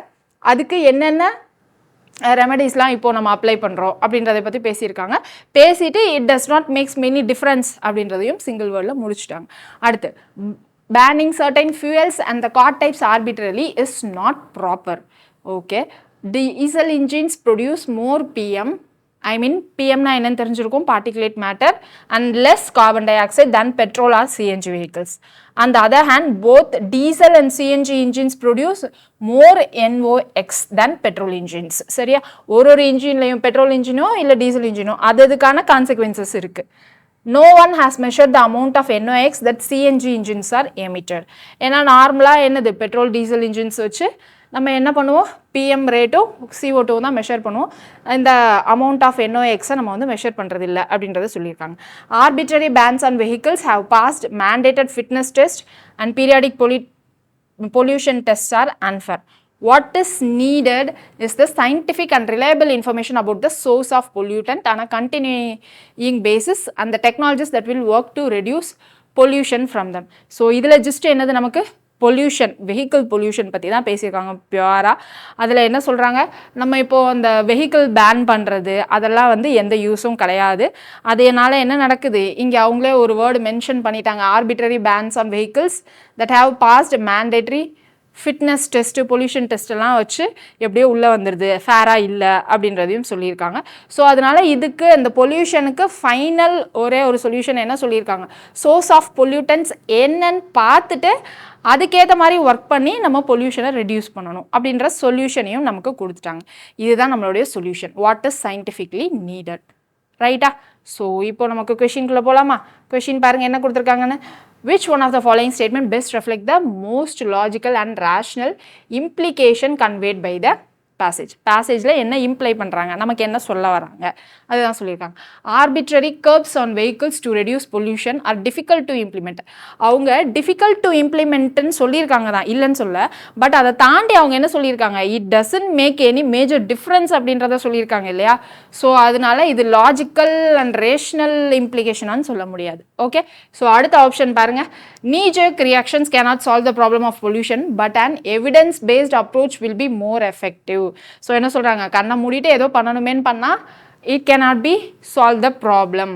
ஓகேவா, evidence based அப்ரோச்சில் இருந்தால் மோர் effective. அதுதான் நமக்கு இங்கே சொல்லியிருந்தாங்க இல்லையா, evidence based approach. அதுதான் இங்கே என்ன சொல்லியிருக்காங்க, சோர்ஸ் ஆஃப் பொல்யூட்டண்ட்டை வச்சு அதுக்கேற்ற சொல்யூஷன் நம்ம பண்ணணும், டெக்னாலஜிஸ் அடாப்ட் பண்ணணும் அப்படின்னு சொல்லியிருக்காங்க. ஸோ இது எனக்கு மேஜராக கரெக்டான ஆப்ஷன் மாதிரி தோணுது. ஸோ அதை நம்ம வந்து லிஸ்ட் அவுட் பண்ணிடலாம். நெக்ஸ்ட் 2 ஆப்ஷனை எலிமினேட் பண்ணிவிட்டு நம்ம கரெக்டான ஆப்ஷன் என்னன்னு பார்த்துக்கலாம். A heavy penalty should be enforced on those driving without periodic pollution test.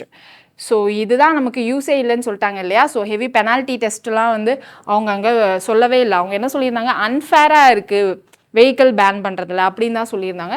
So penalty enforce பண்ணுறதுனாலையும் அவங்களுக்கு மேஜராக யூஸ் இருக்க போகிறது இல்லை. ஸோ அது வராது. அடுத்தது பாருங்கள், in options of laws to deal with the problems of pollution administration tend to make arbitrary decisions. So இதுவுமே எனக்கு என்னது, லாஸ் பற்றிலாம் நமக்கு அங்கே எதுவுமே பேசலை. சாரி, லாஸ் அண்ட் அட்மினிஸ்ட்ரேஷன் பற்றிலாம் நமக்கு அங்கே எதுவுமே பேசலை. ஸோ அதனால் ஆப்ஷன் டி கிடையாது. நம்மளுடைய ஆன்சர் ஆப்ஷன் பி தான். ஓகேவா, ரைட்டா? ஸோ நெக்ஸ்ட் பார்க்கலாமா? நெக்ஸ்ட் பாருங்கள். Good corporate governance structure encourages companies to provide accountability and control. Okay, corporate கவர்னன்ஸுடைய குட் கார்ப்பரேட் கவர்னன்ஸ் என்னது, ஸ்ட்ரக்சர். ஓகே, கார்ப்பரேட் கவர்னன்ஸுடைய ஸ்ட்ரக்சர்னால என்ன பண்ணணும், அக்கௌண்டபிலிட்டியும் கண்ட்ரோலும் இருக்கணும். A fundamental reason why corporate governance has moved on to economic and political agenda worldwide has been the rapid growth in international markets, capital markets. effective corporate governance enhances access to external financing by firms, leading to greater investment, higher growth and employment. Investors look to place their funds where the standards of disclosure, of timely and accurate financial reporting, and of equal treatment to all stakeholders are met. Ma'am என்ன ma'am கடகடன்னு வச்சிட்டிங்க, எதுவுமே புரியல அப்படின்னா ஒரு second video pass பண்ணிட்டு read பண்ணி பாருங்கள். என்ன சொல்ல வராங்க ஃபைனலாக, குட் கார்ப்பரேட் கவர்னன்ஸ் இருந்துச்சு அப்படின்னா என்ன நடக்கும், அதை வெளியில் பார்க்குறவங்கள அட்ராக்ட் பண்ணி என்ன நடக்கும், எக்ஸ்டர்னல் ஃபினான்ஸ் வந்து வரும் அப்படின்ற மாதிரி சொல்ல வராங்க. ஓகேவா? ஸோ குட் கார்ப்பரேட் கவர்னன்ஸ் இருந்தால் அந்த ஃபர்ம்ஸ்க்கு வந்து நல்ல இம்ப்ரூவ்மெண்ட் இருக்கும், அதுதான் சொல்ல வராங்க, வேறு எதுவுமே இல்லை. இப்போ ஏன் நிறைய கார்ப்பரேட் கவர்னன்ஸ்லாம் வந்து எல்லோரும் கரெக்டாக பண்ணுறாங்க அப்படின்னா, it attracts the international capital market அப்படின்னு அதுக்கான ரீசன்ஸ் எல்லாமே சொல்லியிருக்காங்க. ஃபைனலாக என்ன சொல்ல வராங்க, குட் கார்ப்பரேட் கவர்னன்ஸ்னால எனக்கு என்ன ஆகுது, எக்ஸ்டர்னல் ஃபினான்சிங் கிடச்சி கிரேட்டர் இன்வெஸ்ட்மெண்ட்லாம் நடக்குது, அந்த கார்ப்பரேட் வந்து க்ரோ ஆகுது, அதுதான் மேஜர். ரைட்டா? ஸோ இப்போ நமக்கு கொஷினில் என்ன கேட்டிருக்காங்க, which of the following statement best reflects the logical inference from the passage. Inference தான் கேட்குறாங்க. It is an important agenda of countries around the world to ensure access to good external financing. இல்லை, நமக்கு இந்த paragraph ஃபுல்லாகவே எதை பற்றி பேசியிருந்தாங்க, good corporate governance. இதனால் நமக்கு என்ன கிடைக்கிது, எக்ஸ்டர்னல் ஃபினான்சிங் கிடைக்கிது அப்படின்னு சொல்லியிருந்தாங்க. மேஜராக அதை பற்றி பேசலை இல்லையா? ஸோ அதனால இது வராது. அடுத்து பாருங்கள், good corporate governance improves the credibility of the firms. Correct. So இதுதானே நம்ம இன்ஃபார் பண்ணிக்கலாம் இல்லையா, குட் கார்ப்பரேட் கவர்னன்ஸ்னால என்ன நடக்குது, வெளியில் இருக்க சோர்ஸஸை அட்ராக்ட் பண்ணி எக்ஸ்டர்னல் ஃபினான்ஸ் கொண்டு வருது அப்படின்னு சொன்னேன். அதுதான் சொல்கிறாங்க, increases credibility of the firms. அடுத்தது பாருங்க, international capital market ensures that firm maintains good corporate governance. இல்லை, இது என்ன சொல்லியிருக்காங்க, வைஸ் வர்ஸாவாக கொடுத்துருக்காங்க. நமக்கு என்ன சொல்லியிருந்தோம், எல்லா கார்ப்பரேட்ஸும் அந்த கார்ப்பரேட் வந்து கவர்னன்ஸ்க்கு ஒழுங்காக ஒரு பாலிசி மெயின்டைன் பண்ணுறாங்கன்னா எதுக்காக அப்படின்னு பார்த்தோன்னா, நமக்கு இன்டர்நேஷ்னல் கேபிட்டல் மார்க்கெட்ஸை அட்ராக்ட் பண்ணுறதுக்காக அப்படின்னு சொல்லியிருந்தாங்க. ஸோ நம்ம மெயின்டைன் பண்ணுற அந்த ஃப்ரேம் ஒர்க்கை பார்த்து அந்த கேபிட்டல் மார்க்கெட்ஸ் அட்ராக்ட் ஆகுறாங்கன்னு தான் மென்ஷன் பண்ணியிருந்தாங்களே சொல்லிட்டு, இங்கே என்ன சொல்லியிருந்தாங்க, அந்த கேபிட்டல் மார்க்கெட்ஸ் வந்து எனக்கு குட் கார்ப்பரேட் கவர்னன்ஸை என்ஷூர் பண்ணுதுன்னு சொல்லலை. ஓகேவா? ஸோ இங்கே எனக்கு வைஸ் வர்ஸாவாக கொடுத்துருக்காங்க, it's not true. Okay, so அதனால் இந்த இன்ஃப்ளூயன்ஸ் கிடையாது. அடுத்து, good corporate governance paves the way for robust supply chains. So supply chains பற்றி அவங்க எதுவும் பேசலை. என்ன பேசியிருந்தாங்க, எக்ஸ்டர்னல் ஃபினான்ஸ் தான் வந்து நமக்கு எக்ஸ்டர்னல் இன்வெஸ்ட்மெண்ட்ஸ் தான் கொண்டு வருது அப்படின்றது தான் பேசியிருந்தாங்க. ஸோ அதனால் ஆப்ஷன் டியும் கிடையாது. ஸோ option D is the correct. Okay, அடுத்தது பார்க்கலாமா? நெக்ஸ்ட் கொஷின் பாருங்கள். Next question, elephants. Question view தெரியுதா, கிளியராக இருக்கா? Elephants are landscape architects creating clearings in the forest, preventing overgrowth of certain plant species and allowing space for regeneration of others, which in turn provides sustenance to other herbivorous animals. Okay. அடுத்து, elephants eats plants, fruits and seeds, propagating the seeds when they defecate in places as they travels. Okay. So என்ன பண்ணுது அப்படின்னா, elephants வந்து அதனுடைய ஹெல்ப்பை பற்றி சொல்லியிருக்காங்க. என்ன நடக்குது, அது என்னென்னலாம் சாப்பிடும், ப்ளஸ் அது வந்து டிஃபிகேட் பண்ணுறப்போ என்ன நடக்குது, அதுவும் வந்து நமக்கு பயோடைவர்சிட்டியை இம்ப்ரூவ் பண்ணுது அப்படின்ற மாதிரி தான் சொல்ல வராங்க. Elephant dung provides nourishment to plants and animals and access a breeding ground for insects. In times of drought they access water by digging holes which benefits other wildlife. So elephants எப்படி other wild lives எல்லாத்துக்கும் யூஸ்ஃபுல்லாக இருக்குது, plus அந்த ஃபாரஸ்ட்டை improve பண்ணுறதுக்கு, rich ஃபாரஸ்ட்னஸ் அதாவது பயோடைவர்சிட்டியை improve பண்ணுறதுக்கு எலஃபண்ட்டோடைய key role என்ன அப்படின்ற மாதிரி தான் கொடுத்துருக்காங்க. ஃபுல் அண்ட் ஃபுல் எலஃபண்ட் மட்டும்தான் வந்து பேஸ் பண்ணி கொடுத்துருக்காங்க. ஸோ நமக்கு கொஷினில் என்ன கேட்டிருக்காங்கன்னு பாருங்கள். Which one of the following statement best reflects the most logical and rational references that can be drawn from the passage. Okay, inference தான் நமக்கு கேட்டிருக்காங்க. இன்ஃபரன்ஸ் என்னது, the home range of elephants needs to be a vast area of rich diversity. So அந்த ஃபாரஸ்ட்டில் elephant என்ன பண்ணணும்னு தான் சொல்லியிருந்தாங்களே தவிர எலஃபண்ட்டுக்கு அவ்வளோ பெரிய ஃபாரஸ்ட் நீடு இருக்குது அப்படின்ற மாதிரி அதுக்கு அவ்வளோ ஹோம் ரேஞ்ச் வேணுன்றதை அவங்க சொல்லலை இல்லையா? ஸோ இதை நம்ம இன்ஃபர் பண்ண முடியாது. அடுத்தது பாருங்கள், elephants are the keystone species அந்த benefit the biodiversity. So benefit the biodiversity அங்கே என்ன சொல்லியிருந்தாங்க, எலஃபண்ட் சாப்பிட்டுட்டு டிஃபிகேட் பண்ணுறது கூட அது என்னவா மாறுது, ஹெல்ப் பண்ணுது அப்படின்ற மாதிரி சொல்லியிருந்தாங்களா. ப்ரொபகேட் த ஸ்ட்ரீட்ஸு, அதுக்கு ஹெல்ப் பண்ணுது அப்படின்ற மாதிரி சொல்லியிருந்தாங்க. எலஃபண்ட் டங்க்கும் என்ன பண்ணுது, திரும்ப பிளான்ஸ் அண்ட் அனிமல்ஸ்க்கு நரிஷ்மெண்ட் மாதிரி வருது அப்படின்ற மாதிரி சொல்லியிருந்தாங்க. ஸோ என்னது, எலஃபண்ட்டோட கீஸ்டோன் ஸ்பீசஸ் பற்றி தான் இங்கே பேசியிருந்தாங்க. ஸோ அது ஒரு ஆப்ஷனாக இருக்கலாம். ரிமைனிங் ஆப்ஷனை எலிமினேட் பண்ண முடியுதா அப்படின்னு பார்த்துடலாம். Rich biodiversity cannot be maintained in the forest without the presence of elephant. cannot. So கெனாட்ன்றது என்னது, எனக்கு எக்ஸ்ட்ரீம் நெகட்டிவ் வேர்டு. கேன்ன்றது நம்ம யூஸ் பண்ணக்கூடாதுன்னு சொல்லிடணும். அப்போ சிமிலர்லி கெனாட்ன்றதும் எனக்கு எக்ஸ்ட்ரீம் நெகட்டிவ் வேர்டு தான் இல்லையா? ஸோ அதனால இந்த ஆப்ஷன் வராது. அடுத்தது பாருங்கள், elephants are capable of regenerating forest with species as per their requirement. As per their requirement அவங்களால ரீஜென்ரேட் பண்ண முடியுமான்னு சொல்ல முடியாது. பட் தே ஹெல்ப்ஸ் இன் ரீஜென்ரேட்டிங் தான். ஓகேவா?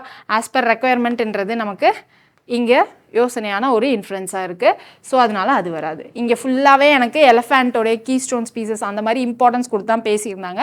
ஸோ நம்மளுடைய ஆன்சர் ஆப்ஷன் பியாக தான் இருக்கும். ரைட்? ஸோ அடுத்த கொஷின் போயிடலாமா?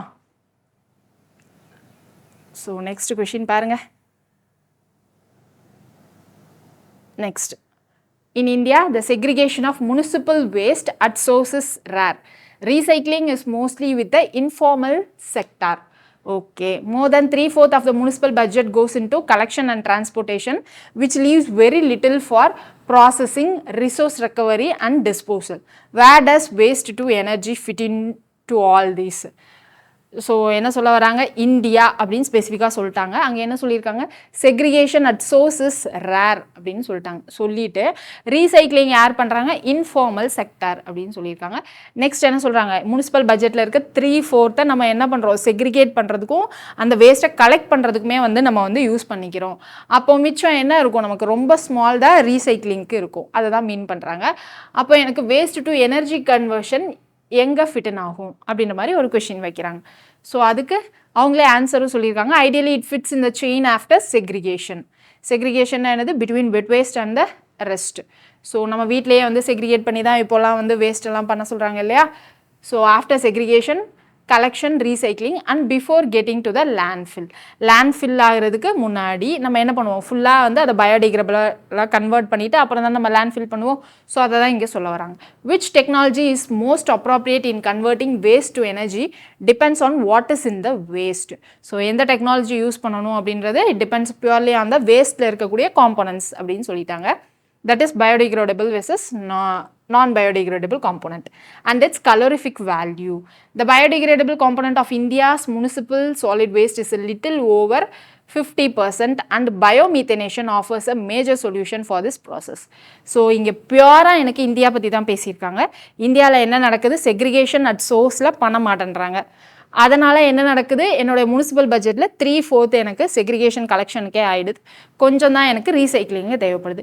ரீசைக்ளிங் என்ன பண்ணுறாங்க, இன்ஃபார்மல் செக்டர்கிட்ட வேற கொடுத்துட்டாங்க. ஸோ இப்போ நான் ரீசைக்கிள் பண்ணணும் அப்படின்னா எப்போ ரீசைக்கிள்ன்ற ப்ராசஸ் எனக்கு வருது, அதுதான் இங்கே வேஸ்ட் டு எனர்ஜி எந்த ப்ராசஸில் ஃபிட்டன் ஆகும் அப்படின்ற மாதிரி கேட்டிருக்காங்க.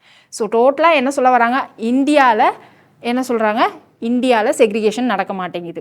ஓகேவா? அதனால நிறைய காஸ்ட் செக்ரிகேஷனுக்கு போயிடுது, ரீசைக்ளிங்க்கு கம்மியான காஸ்ட் தான்.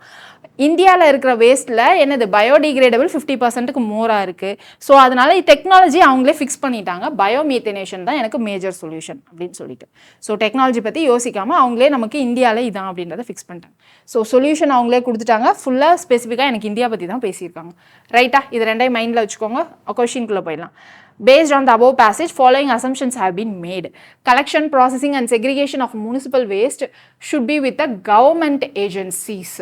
ஸோ இங்கே எனக்கு கவர்மெண்ட் ஏஜென்சிஸ் பற்றி ஏதாவது பேசியிருந்தாங்களா, எதுவுமே பேசல.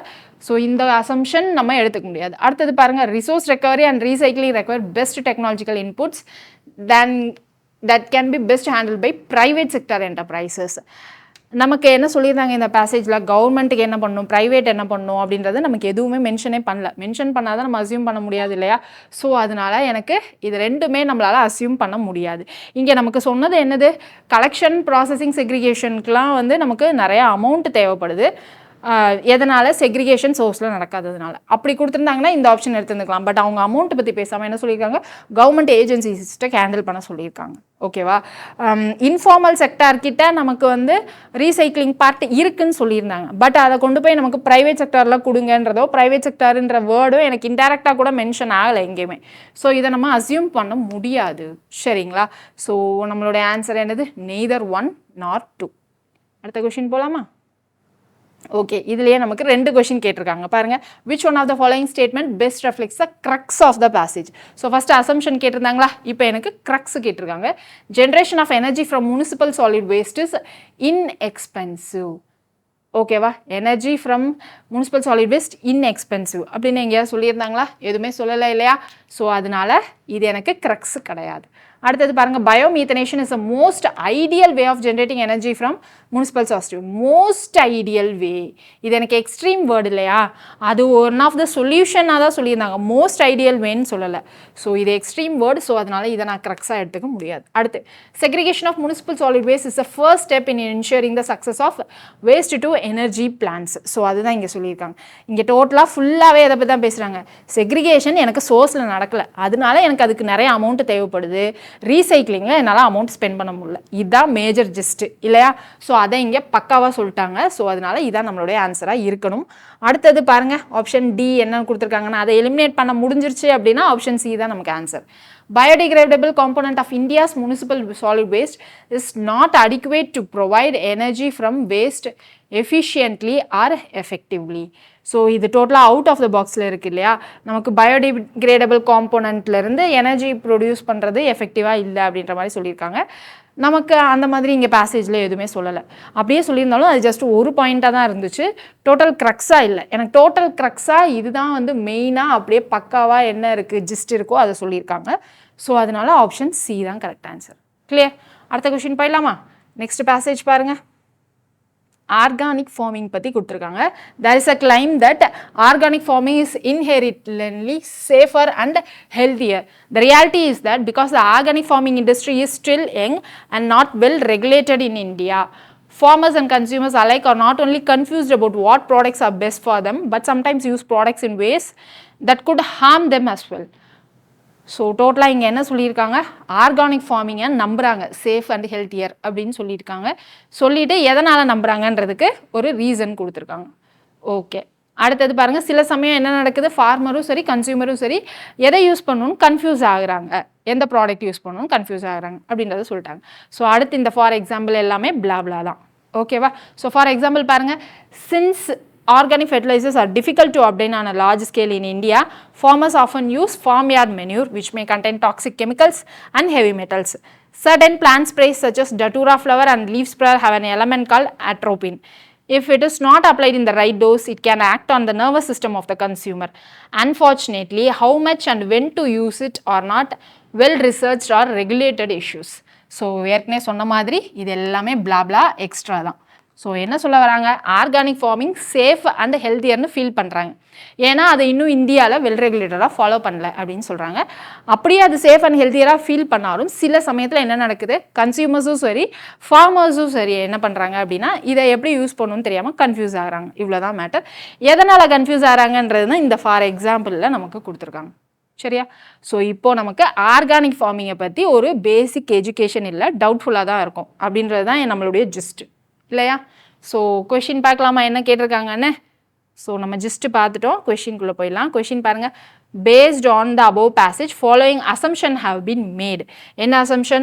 Organic farming is inherently unsafe for both farmers and consumers. பேராகிராஃபில் எனக்கு டவுட்ஃபுல்லாக தான் சொல்லியிருந்தாங்க. இன்ஹெரிட்டன்ட்லி அன்சேஃப்ன்றதை நம்மளால் சொல்ல முடியாது, ஏன்னா நம்மளால் அசியூம் பண்ணிக்க முடியாது. டவுட்ஃபுல்லாக இருக்காங்கன்னு அசியூம் பண்ணிக்கலாம், அவ்வளோதான். ஸோ அப்போது இது எனக்கு அசம்ஷனில் வராது. அடுத்தது பாருங்கள், farmers and consumers need to educated about echo friendly food அப்படின்னு சொல்லியிருக்காங்க. ஸோ ஃபார்மர்ஸும் கன்சியூமர்ஸ் ரெண்டு பேருமே எஜுகேட்டடு, ஏன்னா கன்ஃபியூஸ்டாக இருக்காங்க அதை யூஸ் பண்ணலாமா வேணாமான்னு. ஸோ அதுக்கு எஜுகேட் பண்ணணும் அப்படின்றத நம்ம அசம்ஷனாக எடுத்துக்கலாம். ஸோ எனக்கு செகண்ட் அசம்ஷன் வரும். ஸோ நம்மளோட ஆன்சர் என்னது, option B is the correct answer. Second assumption மட்டும் தான் வரும், தேர்ட் அசம்ஷன் வராது. கிளியரா? ஸோ அடுத்த கொஷின் போயிடலாமா? அடுத்தது பாருங்கள், ஓகே, இதுலயே வந்து நமக்கு 2 கொஸ்டின் கொடுத்துருக்காங்க. ஸோ அடுத்த ஸ்டேட்மெண்ட் பாருங்க. Which one of the following statement best reflects the most logical and rational and practical message conveyed by the author. In India, organic farming should not be promoted as a substitute for conventional farming அப்படின்னு சொல்லியிருக்காங்க. So இங்கே நமக்கு India அப்படின்னு mention பண்ணியிருந்தாங்களா? So பேராகிராஃபில் check பண்ணிக்கலாமா ஒரு time? Okay, நமக்கு இந்தியான்னு mention பண்ணியிருக்காங்க. ஸோ எனக்கு ஞாபகம் இல்லை மென்ஷன் பண்ணியிருந்தாங்களான்னு. ஸோ அதனால தான் நம்ம திரும்ப பார்த்தோம். இந்தியான்னு மென்ஷன் பண்ணியிருக்காங்க. ஸோ அப்போ அந்த ஆப்ஷன் நம்ம பார்க்கலாம். என்ன கொடுத்துருக்காங்க அந்த ஆப்ஷன் திரும்ப ரீட் பண்ணலாமா? In India organic farming should not be promoted as a substitute for conventional farming. இல்லை, நமக்கு அங்கே என்ன சொல்லியிருந்தாங்க, டவுட்ஃபுல்லாக இருக்காங்க அப்படின்றதான் சொல்லியிருந்தாங்க. But should not be promoted as a சப்ஸ்டியூட்னு சொல்லலை. ஸோ அதனால் இது எனக்கு ப்ராக்டிக்கல் மெசேஜ் கன்வேட் பை ஆத்தர்னு சொல்ல முடியாது. ஸோ மேபி அதனால் இந்த ஆப்ஷன் இப்போதைக்கு இருக்கட்டும், அப்புறம் எலிமினேட் பண்ணிக்கலாம். அடுத்து பாருங்கள், there are no safe organic alternatives to chemical fertilizers. So இல்லை, அவங்க அப்படி மீன் பண்ணவே இல்லை. ஓகேவா, there is no safe organic alternatives to chemical fertilisers அப்படி சொல்ல. பட் இருக்குது, நமக்கு அதை பற்றி கிளியரான நாலேஜ் இல்லை. கன்சியூமர்ஸ்க்கும் ஃபார்மர்ஸ்க்கும் கிளியரான நாலேஜ் இல்லைன்னு தான் சொல்லியிருந்தாங்களே தவிர ஆல்டர்னேட்டிவ்ஸே இல்லைன்னு சொல்லலை. ஸோ அதனால் இது கிடையாது. அடுத்தது பாருங்கள், in India farmers need to be guided and help to make their organic farming sustainable. Okay, இதுவும் எடுத்துக்கலாம். அடுத்தது பாருங்கள், aim of organic farming should not be to generate huge profit as there is still no global market for its product. Okay, aim of organic farming should not be to generate a huge profit இருக்கக்கூடாது as there is no global market. So இது நம்மளுடைய ஏமா இல்லை, அவங்க டவுட்ஃபுல்லாக இருக்காங்க. So educate பண்ணணும் இல்லை guide பண்ணணும் அப்படின்றது தான் நம்மளுடைய ஆன்சராக இருந்துச்சு இல்லையா? ஸோ பேசேஜில் அதுதான் சொல்லியிருந்தாங்க. ஸோ அதனால் இது ஜஸ்ட்டு 1 லைன் தான் இருந்தது. அது பேசேஜ் ஃபுல்லாக எனக்கு சேர்த்து எந்த மெசேஜ் கன்வே பண்ணுறாங்க அப்படின்னு பார்த்தோன்னா நமக்கு என்னது இதுதான் வரும். ஏன்னா கன்வென்ஷனல் ஃபார்மிங் பற்றியும் எனக்கு ஆர்கானிக் ஃபார்மிங் பற்றியும் அவங்க கம்பேர் பண்ணல. அவங்க என்ன சொல்ல வராங்க, கன்ஃபியூஸ்டாக இருக்காங்க. ஸோ அவங்களுக்கு எஜுகேட் பண்ணணும், அவ்வளோதான் நமக்கு பேராகிராஃபோட ஜிஸ்ட்டு. ஸோ இங்கே கைட் பண்ணணும் நம்ம ஃபார்மர்ஸை, அவ்வளோதான். So option C is the correct answer. அடுத்த கொஷின் போயிடலாமா? அடுத்தது பாருங்கள், அடுத்த பேராகிராஃப் எங்கே இருக்குது? ஓகே, இதுதான் நம்மளுடைய அடுத்த paragraph.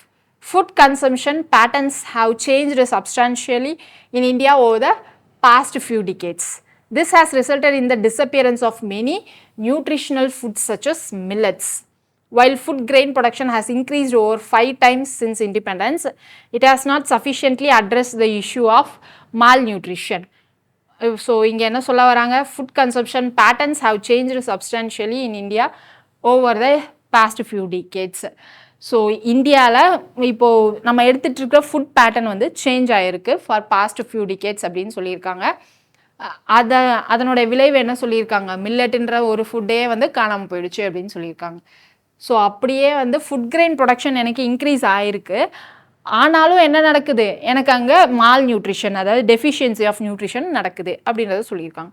For long, the agriculture sector focused on increasing food production, particularly staples, which lead to lower production and consumption of indigenous traditional crops or grains. ஓகேவா, ரொம்ப நாளாக என்ன பண்ணுறாங்க, அக்ரிகல்ச்சர் செக்டர் எங்கே ஃபோக்கஸ் பண்ணியிருக்காங்க அப்படின்னா ஃபுட் ப்ரொடக்ஷனை பர்டிகுலர்லி ஸ்டாப்பிள்ஸை இன்க்ரீஸ் பண்ணுறதுக்காக பண்ணிகிட்டு இருக்காங்க, which led to lower production of indigenous traditional crops.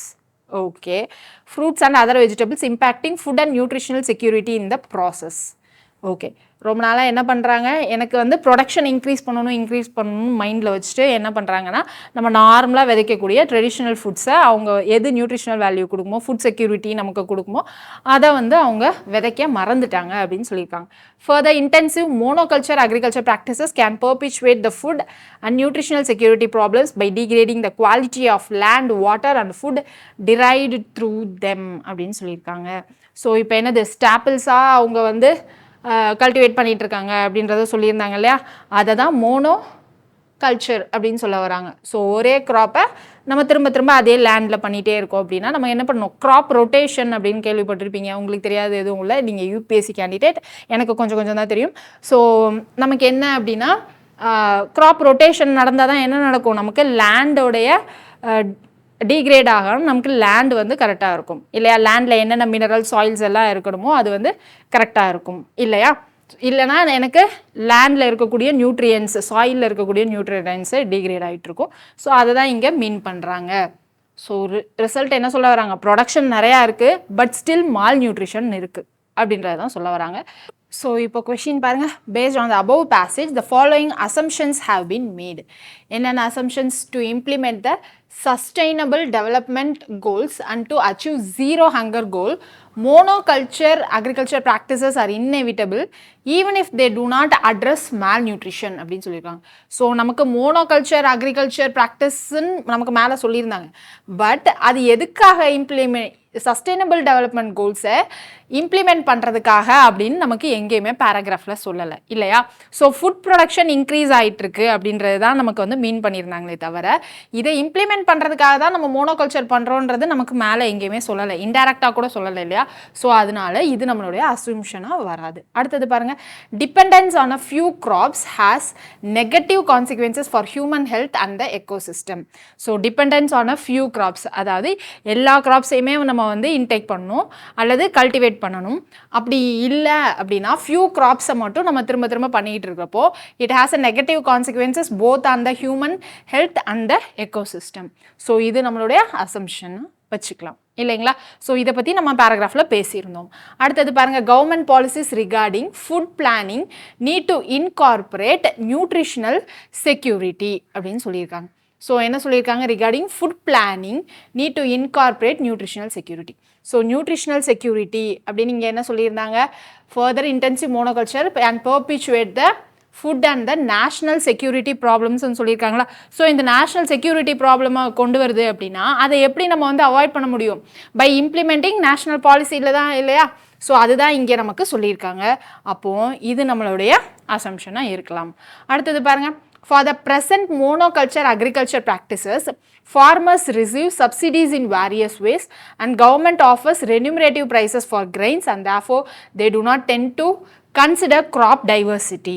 So எதனால் அவங்க மோனோகல்ச்சர் பண்ணுறாங்க அப்படின்றதுக்கான ரீசன் கொடுத்துருக்காங்க. ஏன்னா கவர்மெண்ட் சப்சிடி கொடுக்குறாங்க.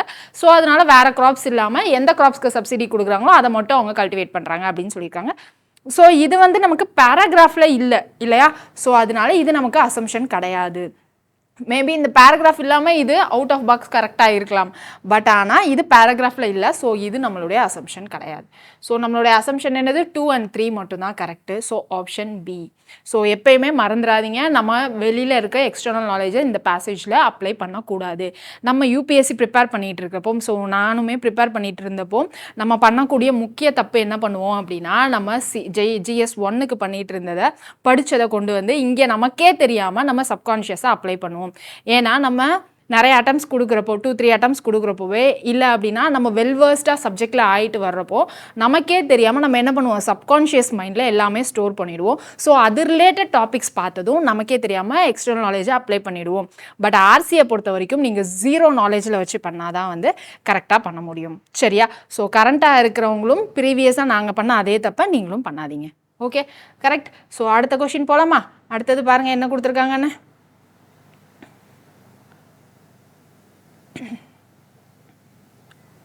So, அடுத்த question, scientists studied the vernal window transition period from winter to the growing season.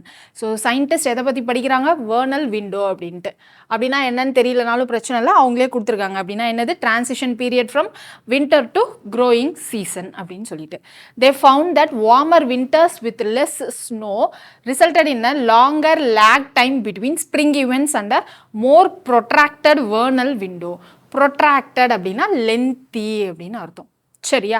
So இங்கே என்ன சொல்ல வராங்க, வேர்னல் விண்டோ அப்படின்னு ஒரு டாபிக் பற்றி சயின்டிஸ்ட் பேசுகிறாங்க. அந்த வேர்னல் விண்டோனா ஒன்றும் இல்லை, நமக்கு இந்த வின்டர்லேருந்து growing season, crops growing season ஆகிற வரைக்கும் ஒரு டிரான்சிஷன் பீரியட் இருக்கு இல்லையா, அதை பற்றி படிக்கிறாங்க. அதுதான் வேர்னல் விண்டோ. ஓகேவா? இப்போது நமக்கு என்ன நடக்குது, நமக்கு வின்டர் இன்னுமே வார்ம் ஆகிட்டு லெஸ் ஸ்னோவாக இருக்கிறதுனால என்ன நடக்குது அப்படின்னா, அந்த பீரியட் ஆஃப் டைம் இருக்கு இல்லையா, அதாவது வின்டர்லேருந்து க்ரோயிங் சீசன் அந்த பீரியட் ஆஃப் டைம் வந்து நமக்கு இன்னும் லென்த்தனாக இன்க்ரீஸ் ஆகுது அப்படின்னு சொல்கிறாங்க. எதனால், வார்மர் வின்டர்ஸ்னால. இந்த வார்மர் வின்டர்ஸ்லாம் ஏன் நடக்குது, நமக்கு குளோபல் வார்மிங்னால. சரியா? So this changes in spring time table has ecological social and economic consequences. இந்த ஸ்ப்ரிங் டைம் டேபிள் அதாவது இன்க்ரீஸ்டு டைம் நடக்குது இல்லையா, அதனால நமக்கு என்ன நடக்குது, எக்காலஜிக்கல் சோஷியல் எக்கனாமிக் கான்சிக்வன்சஸ்லாம் கொண்டு வருது அப்படின்னு சொல்லியிருக்காங்க. சரியா? அது என்னென்ன மாதிரி ஃபீல்டெல்லாம் அஃபெக்ட் பண்ணுது அப்படின்றதெல்லாம் இது எக்ஸ்ட்ரா பிளாப்ல. அடுத்தது பாருங்க, as ice melts earlier, birds do not return, causing a delay or lengthening in springtime ecology events. So டோட்டலாக ஒன்று தாங்க பேஸ் பண்ணி சொல்லியிருக்காங்க. என்ன சொல்லியிருக்காங்க, நமக்கு வேர்னல் விண்டோ பற்றி சயின்டிஸ்ட் படிக்கிறப்ப அவங்க என்ன தெரிஞ்சுக்கிறாங்க, வார்மர் வின்டர்ஸ், அதாவது இப்போல்லாம் இருக்கிற கிளைமேட்டில் நமக்கு வின்டர் வார்மாக இருக்கிறதுனால என்ன நடக்குது அப்படின்னா, அந்த வின்டர் பீரியட்லேருந்து ஸ்ப்ரிங் ஈவெண்ட்ஸ் இருக்கு இல்லையா, ஸோ அந்த டிரான்சிஷன் பீரியட், அந்த மந்த் கேப் நமக்கு எக்ஸ்டெண்ட் ஆகுது. அப்படி எக்ஸ்டெண்ட் ஆகிறதுனால என்ன நடக்குது அப்படின்னா, பேர்ட்ஸ் ரிட்டர்ன் ஆக எக்ஸ்ட்ரா டைம் தேவைப்படுது அப்படின்ற மாதிரி சொல்லியிருக்காங்க. அவ்வளோதான் ஜஸ்ட். ஓகே, ஸோ எல்லாத்துக்கும் காரணம் இந்த warmer winters and less snow தான். அதை தான் இன்டெரக்டாக என்ன சொல்ல வராங்க, குளோபல் வார்மிங் அப்படின்னு சொல்ல வராங்க. ஸோ நமக்கு இப்போது கொஷின்குள்ளே போயிடலாமா? கொஷின் பாருங்கள். With reference to the above passage, the following assumptions have been made. Global warming is causing spring to come early and for longer duration அப்படின்னு சொல்லியிருக்காங்க. ஸோ குளோபல் வார்மிங் என்ன பண்ணுது, ஸ்ப்ரிங் சீக்கிரமாக வர்றதுக்கும் அண்ட் ஃபார் லாங் டூரேஷனுக்கும் சொல்லியிருக்காங்க. So global வார்மிங்னால நமக்கு என்ன நடக்குது, ப்ரோட்ராக்டட் அப்படின்னு சொல்லியிருந்தோமா, ஸோ லென்த்தி டூரேஷன் அதுதான் இங்கே சொல்லியிருக்காங்க. ஓகே, இதை நம்ம அசியூம் பண்ணிக்கலாம். அடுத்தது பாருங்கள், இன்ஃபரன்ஸ்ன்னு சொல்லியிருந்தா இது நம்மளால் எடுத்துருக்க முடியாது, பட் அசம்ஷன் தான் இல்லையா, ஸோ அதனால நம்ம வார்மர் வின்டர்ஸ்னு கொடுத்ததுனால நம்மளை அசியூம் பண்ணிக்கிறோம் that is because of global warming அப்படின்னு சொல்லிட்டு. So early springs and longer period of springs is not good for bird population. So not good for bird population அப்படின்னு இவங்க ஜென்ரலைஸ்டாக சொல்லியிருக்காங்க. அவங்க என்ன சொல்லியிருந்தாங்க, பேர்ட்ஸ் இங்கேருந்து ஃபுட் சர்ச்காக போயிருக்காங்க. அதாவது பேர்ட்ஸ் என்ன பண்ணுவோம் அப்படின்னா, சீசன் டு சீசன் ஒரு பிளேஸாக மாறிட்டே இருக்கும் இல்லையா, ஸோ அந்த மாதிரி நடக்கிறப்போ நமக்கு இங்கே சீசனல் பீரியட் சேஞ்ச் ஆகிறதுனால பேர்ட்ஸ் அதனுடைய நெஸ்ட்டுக்கு வர்றதுக்கு திரும்ப டைம் சேஞ்ச் ஆகும் அப்படின்ற மாதிரி தான். ஏன்னா பேர்ட்ஸ் அவங்கவுங்களுடைய கம்ஃபர்டபிலிட்டிக்கு ஏற்ற மாதிரி season to season various places move ஆகிட்ருக்கும். ஸோ அதை பேஸ் பண்ணி தான் சொல்கிறாங்களே தவிர birds population it leads to டெத்துனோ இல்லை பேர்ட்ஸ் பாப்புலேஷனை குறைக்குதுன்றதை அவங்க சொல்ல, ஜென்ரலாக ரிட்டர்ன் ஆகிறதுக்கு லேட் ஆகும் அப்படின்ற மாதிரி தான் சொல்கிறாங்க. ஸோ இது நம்ம அசம்ஷனாக எடுத்துக்க முடியாது. ஸோ ஃபஸ்ட் அசம்ஷன் மட்டும்தான். So option A. கிளியருங்களா? அடுத்த கொஷின் போகலாமா? அடுத்தது பாருங்கள், a global analysis of nitrogen use efficiency. இதுதான் மெயின் டாபிக். என்னது, nitrogen use efficiency, a measure of the amount of nitrogen a plant takes into grow versus what is left behind as pollution. அதாவது nitrogen use எஃபிஷியன்சினா என்னன்னு சொல்லியிருக்காங்க. நம்ம ஓரளவுக்கு நைட்ரஜனை provide பண்ணுவோம் as a ஃபர்டிலைசராகவோ ஏதாவோ, அப்படி provide பண்ணுறப்போ சர்டைன் நைட்ரஜன் பிளான்ஸ் எடுத்துக்கும் அதனுடைய க்ரோத்துக்காக. ரிமைனிங் இருக்க நைட்ரஜன் என்ன பண்ணும், அப்படியே ரெசிடியூவாக நமக்கு லேண்டில் விட்டுரும். ஸோ அது ரெண்டையும் தான் இங்கே வந்து கம்பேர் பண்ணுறாங்க. ரைட், அடுத்தது பாருங்கள், says that using too much fertilizers will lead to increased pollution of waterways and the air. Currently, the global average for nitrogen use efficiency is 0.4, meaning 40% of the total nitrogen added to the cropland goes into harvested crop, while the 60% is lost in the environment, says the studies. So, அந்த நைட்ரஜன்னால நமக்கு land மட்டும் affect ஆகலை, அவங்க என்ன சொல்லியிருக்காங்க, waterways ஏர் ரெண்டுமே affect ஆகுது அப்படின்னு சொல்லியிருக்காங்க. சரியா? சொல்லிட்டு என்ன சொல்கிறாங்க, நமக்கு அந்த நைட்ரஜன் நம்ம எவ்வளோ சப்ளை பண்ணுறோமோ அதில் 0.4% அப்படின்னு போட்டிருக்காங்க இல்லையா. இந்த 0.4 என்ன மீன் பண்ணுது அப்படின்னா 40% அந்த க்ரோத்துக்காக யூஸ் பண்ணிக்குது அந்த க்ராப்பு. ரிமைனிங் 60% என்ன ஆகுது அப்படின்னா என்விரான்மெண்டலில் அது வந்து நமக்கு கலந்துருது அப்படின்னு சொல்லியிருக்காங்க. சரியா? More than half of the world population is nourished by food grown with fertilizers containing synthetic nitrogen, which is needed to produce high crop yields. Plants take the nitrogen when they need it to grow and the excess is left in the ground, water and air. This results in a significant emission of nitrous oxide, a potent greenhouse and the ozone depleting gas, and other forms of nitrogen pollution including eutrophication of lakes and rivers and contamination of river water. இங்கே full and full எதை சொல்லியிருக்காங்க, நைட்ரஜன்னால் ஏற்படக்கூடிய consequences தான் சொல்லியிருக்காங்க. சரியா? So இங்கே நமக்கு question என்னன்னு பார்த்துடலாமா?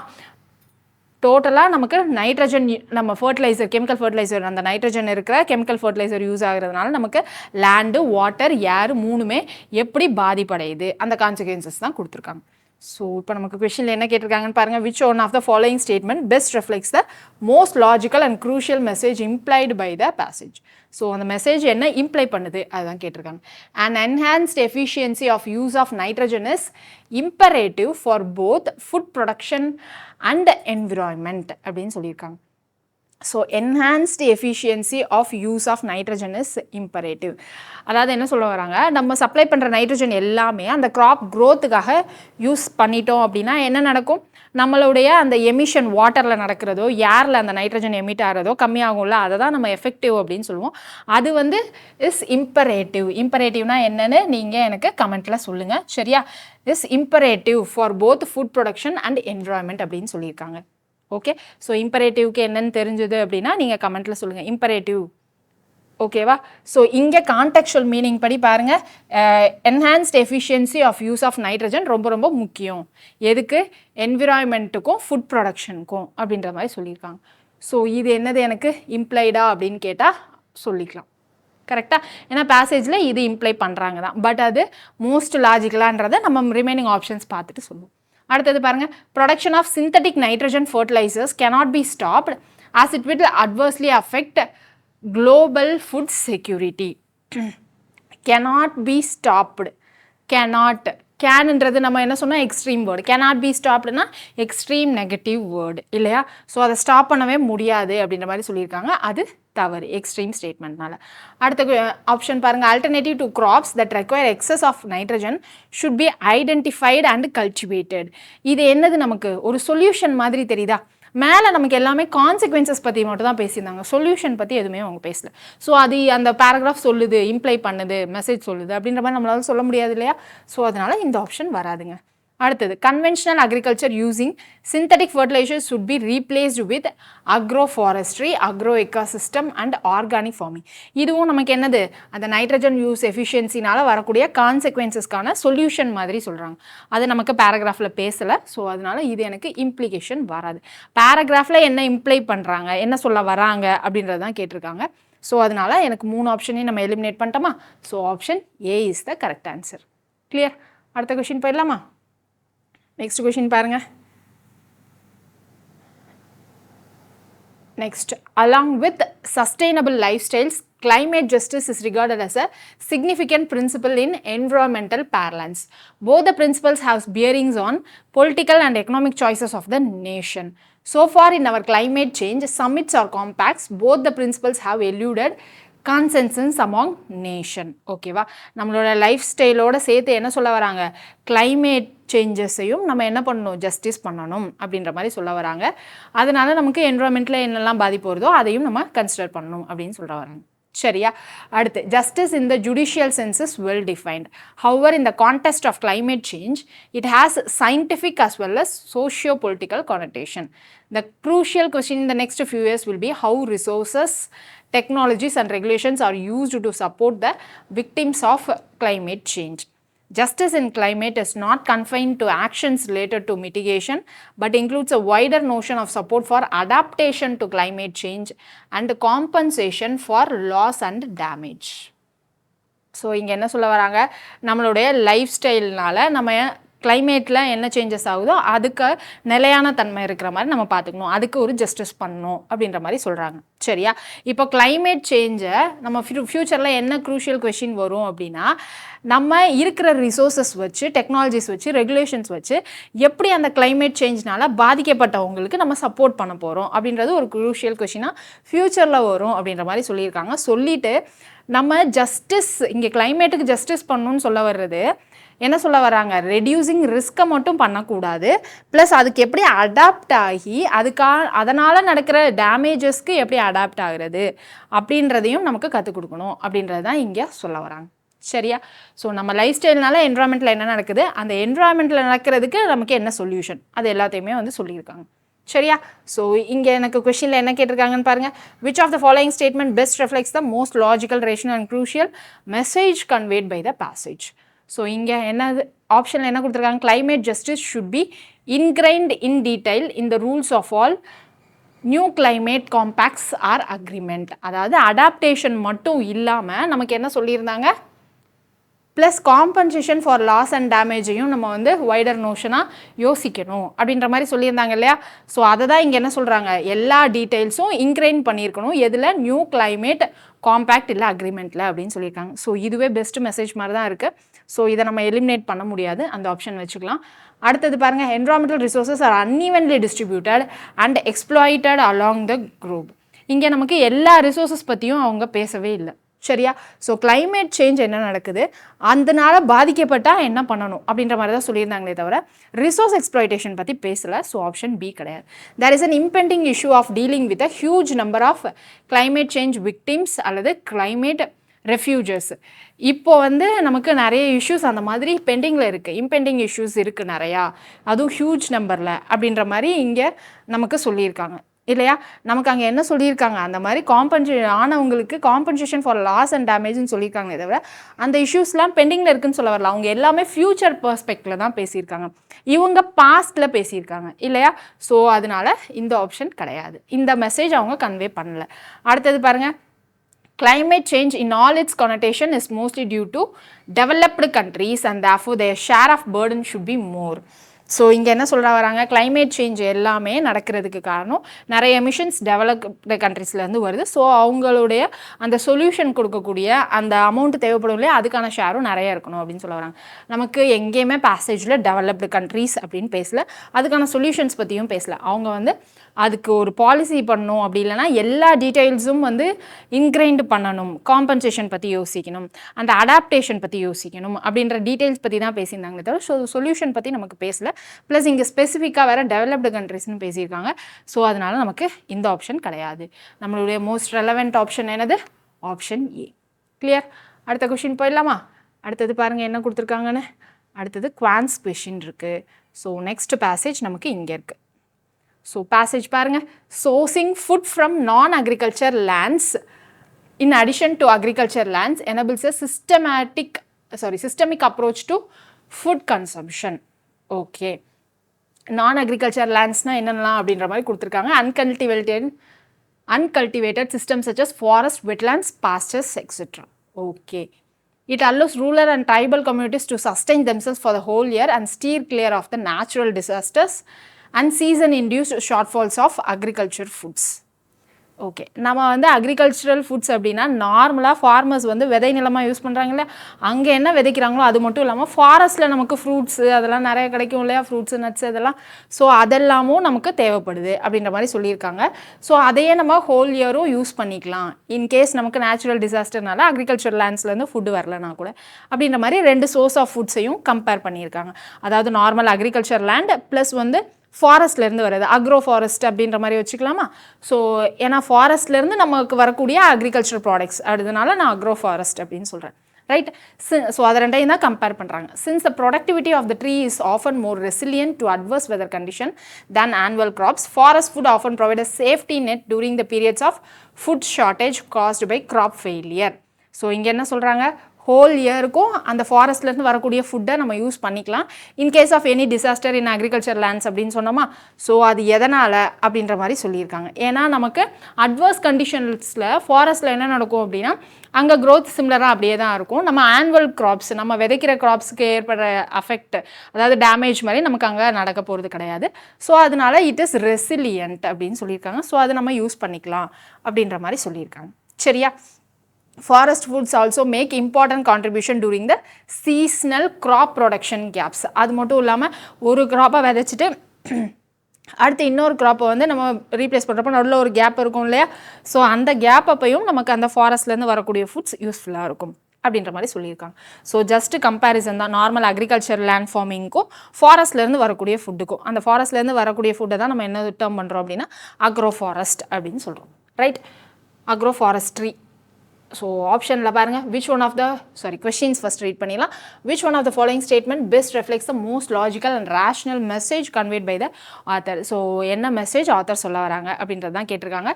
ஃபர்ஸ்ட் ஆப்ஷன் பாருங்கள், food yielding trees should be replaced other trees in rural and tribal areas and community owned lands அப்படின்னு சொல்லியிருக்காங்க.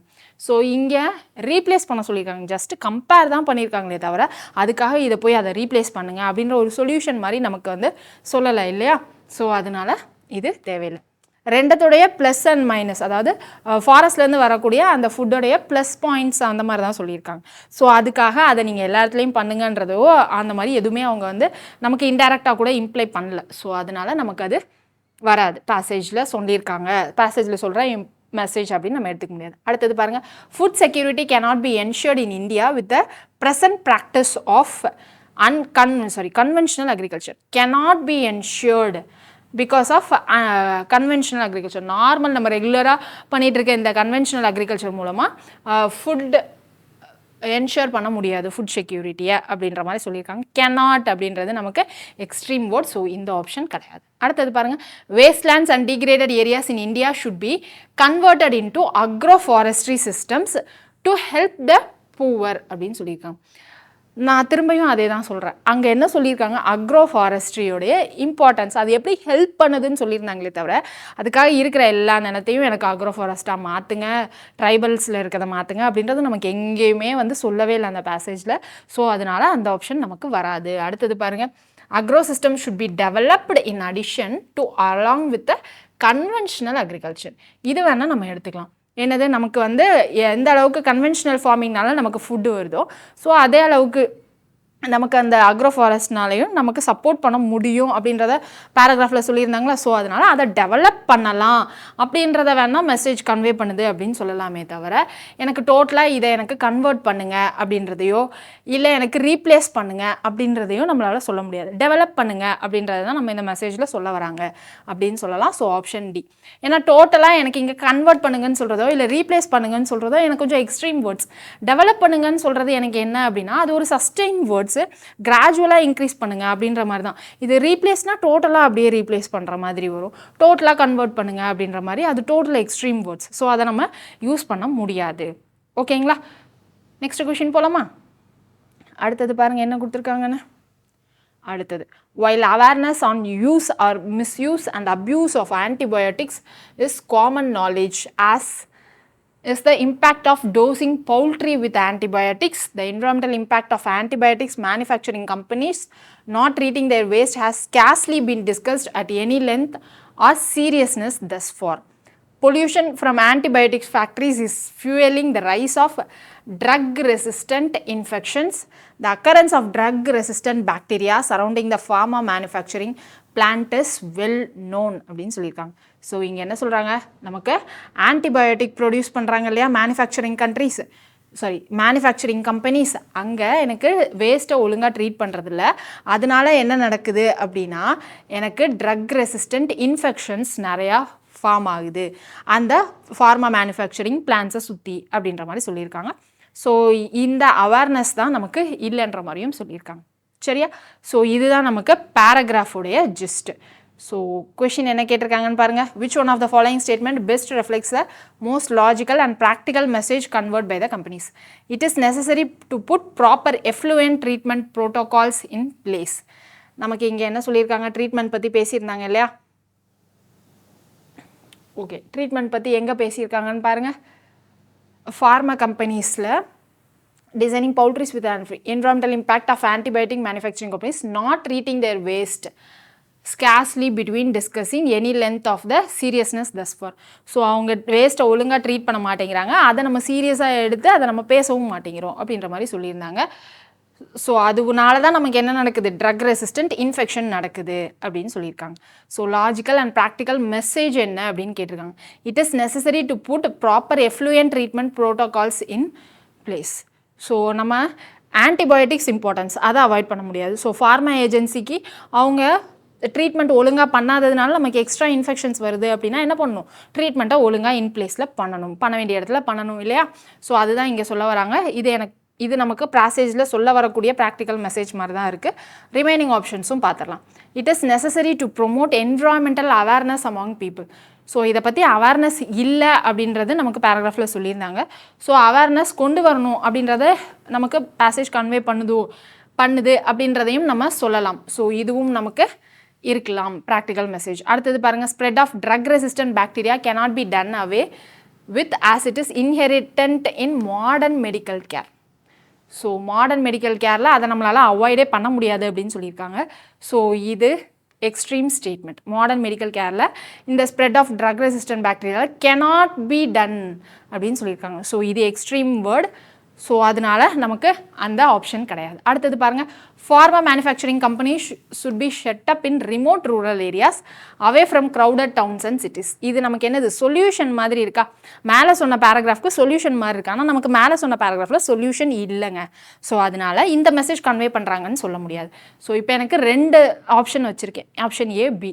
ரெண்டாவது ஆப்ஷன் என்னது, promote environmental awareness among people அப்படின்னு சொல்லியிருக்காங்க. ஸோ அவேர்னஸ் பற்றி எப்படின்னா அதை ஃபோக்கஸ் பண்ணி பேசியிருப்பாங்க. ஆனால் அவங்க என்ன சொல்ல வராங்க, அந்த ட்ரக் ரெசிஸ்டன்ட் இன்ஃபெக்ஷன் வருது, பாக்டீரியா வருது அப்படின்னு சொல்ல வராங்க. ஸோ அப்போ இன்டெரக்டாக அவங்க என்ன சொல்ல வராங்க, அது எல்லாத்தையும் தடுக்கிறதுக்கு எனக்கு ட்ரீட்மெண்ட் வேணுன்றது தான் சொல்ல வராங்க. ஏன்னா எனக்கு பேராகிராஃபில் திரும்ப திரும்ப சொல்ல வர்றது அதுதான், இன்ஃபெக்ஷன் ஆகுது, பாக்டீரியா வளருது அப்படின்றது. ஸோ அதனால் எனக்கு ட்ரீட்மெண்ட் வேணுன்றது தான் எனக்கு இம்பார்ட்டண்ட் மெசேஜாக தோணுது, rational message conveyed from the author அப்படின்னு தோணுது. ஸோ அதனால் option A is the correct answer. இதுவும் கன்வேட் ஃப்ரம் த ஆத்தர் தான், பட் அவங்க கேட்டிருக்காங்க பார்த்தீங்களா, most rational, logical, practical. So option ஏ. கிளியரா? புரியுதுங்களா? அடுத்த கொஷின் போயிடலாமா? அடுத்த பேராகிராஃப் வாசிக்கலாமா? அடுத்தது பாருங்கள், benefits of good quality school education accrue only when students complete and leave school after having accrue the gateway skills. Like one learns to walk before running, similarly one picks up advanced skills only after picking the basic foundation skills. So என்ன சொல்ல வராங்க, best quality school education ரொம்ப முக்கியம் அப்படின்னு சொல்கிறாங்க. அதுதான் நமக்கு என்ன பண்ணும், நிறைய ஸ்கில்ஸை கற்றுக்கிறதுக்கு தேவைப்படும் அப்படின்னு சொல்லிட்டு இது எல்லாமே எக்ஸ்ட்ரா பிளாப்லா. ஓகேவா? ஸோ இது பிளாப்லா. அடுத்தது, the advent of the knowledge economy poses new challenges and one of the severe consequences of having an uneducated workforce will be our inability to keep pace with global economy. So நமக்கு வந்து இந்த knowledge வந்து ஒழுங்காக good quality education இல்லை அப்படின்னா நம்ம என்ன பண்ணுவோம், நம்மளால் குளோபல் எக்கனாமியோடைய காம்பீட் பண்ண முடியாது. inability to keep pace அப்படின்னு சொல்லியிருக்காங்க. without a strong learning foundation at the primary level there can be no improvement in higher education or skill development. So டோட்டலாக என்ன சொல்ல வராங்க, எனக்கு பேசிக் எஜுகேஷன் ரொம்ப குவாலிட்டியாக இருக்கணும் அதுதான் சொல்ல வராங்க. அது பேசிக் ஃபவுண்டேஷன் ஸ்ட்ராங்காக இல்லாமல் என்னால் அதுக்கப்புறம் என்ன படித்தாலும் அது யூஸ் இல்லை அப்படின்ற மாதிரி சொல்கிறாங்க. இது எங்கே அஃபெக்ட் ஆகுதுன்னு சொல்லியிருக்காங்க, குளோபல் எக்கனாமியோட கம்பீட் பண்ண முடியாமல் அஃபெக்ட் ஆகும் அப்படின்றது சொல்கிறாங்க. ஸோ மேஜர் என்னது, எனக்கு பேசிக் குவாலிட்டி எஜுகேஷன் வேணும், ப்ளஸ் குளோபல் எக்கனாமி பற்றி பேசியிருக்காங்க. அவ்வளோதான். இம்பார்ட்டன்ஸ் ஆஃப் குவாலிட்டி எஜுகேஷன் அதை பற்றி தான் எனக்கு இந்த பேராகிராஃபில் பேசியிருக்காங்க. கொஸ்டின் பாருங்கள், which one of the following statement best reflects the crux of the passage? To become a global power India needs to invest in universal quality education. எனக்கு இந்தியான்னு எங்கேயாவது பேசியிருக்காங்களா பாருங்கள். Accrues only when students, so knowledge economy global எக்கனாமியோட compare பண்ண முடியாது, டைரெக்டாக இந்தியான்னு பிளேஸில், ஸோ குளோபல் எக்கனாமியோட கம்பீட் பண்ண முடியாது அப்படின்ற மாதிரி தான் பேசியிருக்காங்க. பட் இங்கே டைரெக்டாக இந்தியான்னு பேசியிருக்காங்க. பட் ஆனால் அவங்க சொன்ன விஷயம் உண்மைதான். ஸோ அது கிரக்ஸ் தான். To become global power India needs to invest in universal quality education. Quality எஜுகேஷனில் ஃபோக்கஸ் பண்ணணும் to become global power.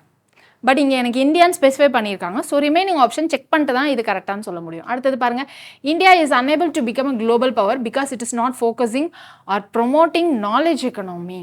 So because it is unable, not focusing. So இது எல்லாமே வந்து எனக்கு எக்ஸ்ட்ரீம் வேர்ட்ஸ். அன்ஏபிள் அப்படின்றது ரொம்ப எக்ஸ்ட்ரீம் வேர்டு இல்லையா? So அதனால் இது எனக்கு கரெக்டான ஆப்ஷனாக வராது. அடுத்தது பாருங்கள், our education system should focus more on imparting skills during higher education. So அவங்க என்ன சொல்லியிருந்தாங்க, பேசிக் எஜுகேஷன் ஸ்ட்ராங் பண்ணணும். அப்படி இல்லாமல் நீங்கள் என்ன தான் ஸ்கில்ஸ் ஹையர் எஜுகேஷனில் சொல்லிக் கொடுத்தாலும் இட்ஸ் ஆஃப் வேஸ்ட்டுன்னு தான் சொல்லியிருந்தாங்க. ஸோ இது எனக்கு ஆப்போசிட்டாக இருக்குது பேசேஜில் சொல்லியிருந்தது.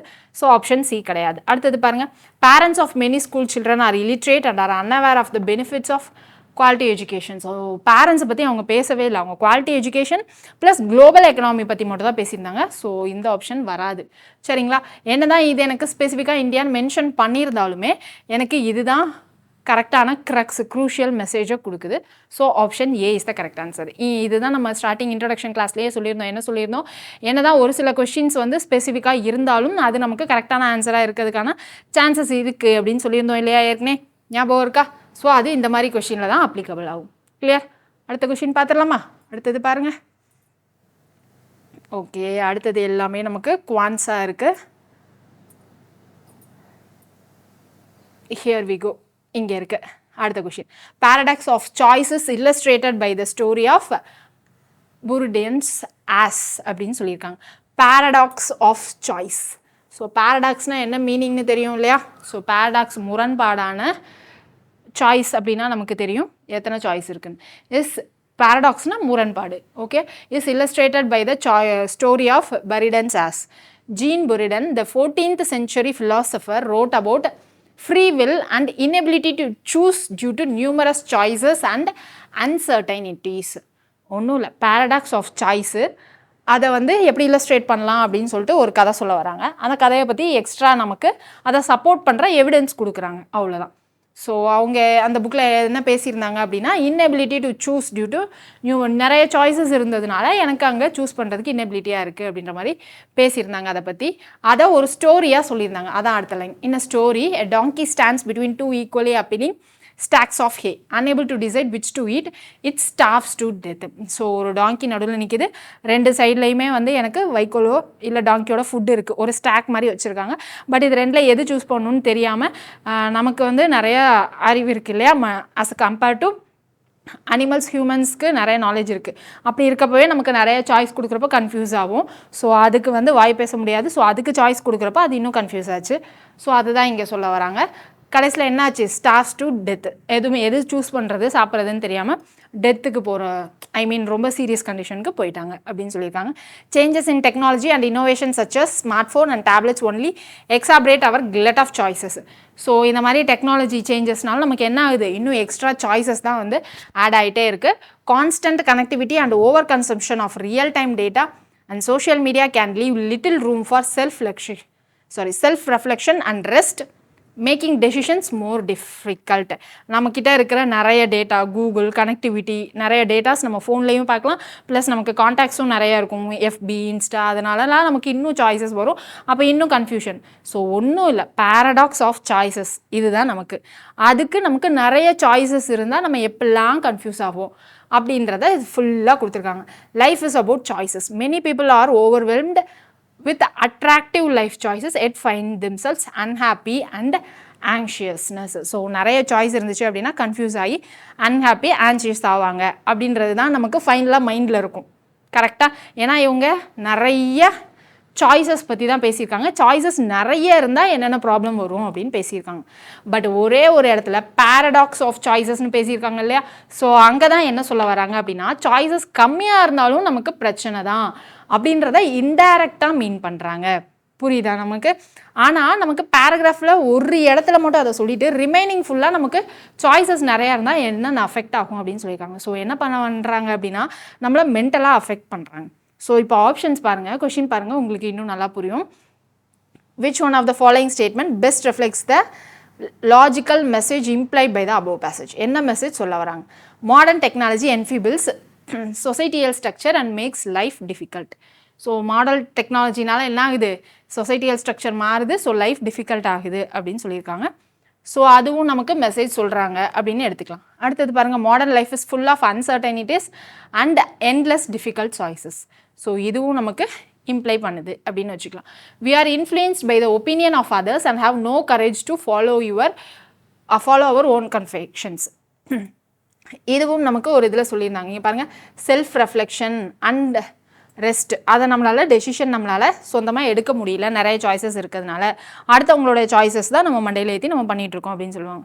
ஸோ நிறைய பேர் இந்த ஆப்ஷன் தான் கரெக்டுன்னு போட்டிருப்பீங்க. ஏன்னா இது எல்லாமே எனக்கு ஸ்ட்ரைட்டாக சொல்லிட்டாங்க. ஸோ இதுதான் கொஞ்சம் இன்டெரக்டாக இருக்குது அப்படின்னு கரெக்டுன்னு போடுவீங்க. ஆனால் நெக்ஸ்ட் ஆப்ஷன் பாருங்கள், in our lives having too few choices may not be a good thing, but having too many choices equally as difficult. So நமக்கு கம்மியான சாய்ஸஸ் இருக்கிறதும் கஷ்டம்தான், நிறைய சாய்ஸஸ் இருக்கிறதும் லைஃப்பில் கஷ்டம்தான் சூஸ் பண்ணுறதுக்கு அப்படின்றத இது ஆப்ஷன் டி தான் எனக்கு கரெக்டாக சொல்லுது. ஸோ இதுதான் எனக்கு பேராகிராஃபோட க்ரக்ஸ், பேரடாக்ஸ் ஆஃப் சாய்ஸஸ் அப்படின்னு சொல்லியிருந்தாங்களா. ஸோ இதுதான் எனக்கு பேராகிராஃபில் சொல்ல வராங்க. நம்ம என்ன பண்ணுவோம், பேராகிராஃபில் ஃபுல்லாகவே வந்து நிறைய சாய்ஸஸ் இருந்தால் எப்படி நம்ம கஷ்டப்படுவோம் அப்படின்றது தான் சொல்லியிருப்பாங்க. ஸோ அதனால நம்ம இந்த 3 ஆப்ஷனில் மேக்ஸிமம் சி தான் நிறைய பேர் சூஸ் பண்ணியிருப்பீங்க. ஏன்னா நமக்கு சாய்ஸஸ் கம்மியாக இருந்தால் என்ன எஃபெக்ட்ன்றதை நமக்கு அந்த பேராகிராஃபில் சொல்லலைன்னு நினச்சிப்போம். பட் அந்த ஒரு வேர்டு இருக்குது பார்த்தீங்களா, பேரடாக்ஸ் ஆஃப் சாய்ஸஸ், அது எனக்கு இதுதான் சொல்ல வருது. கரெக்டாக? So option D is the correct answer. ஓகேவா? ஸோ ஒரு வேர்டில் தான் நமக்கு எல்லாமே இருக்குது. ஸோ மிஸ் பண்ணிடாதீங்க, அதை கொஞ்சம் தெளிவாக பார்த்துக்கோங்க. ரைட், அடுத்த கொஷின் போயிடலாமா?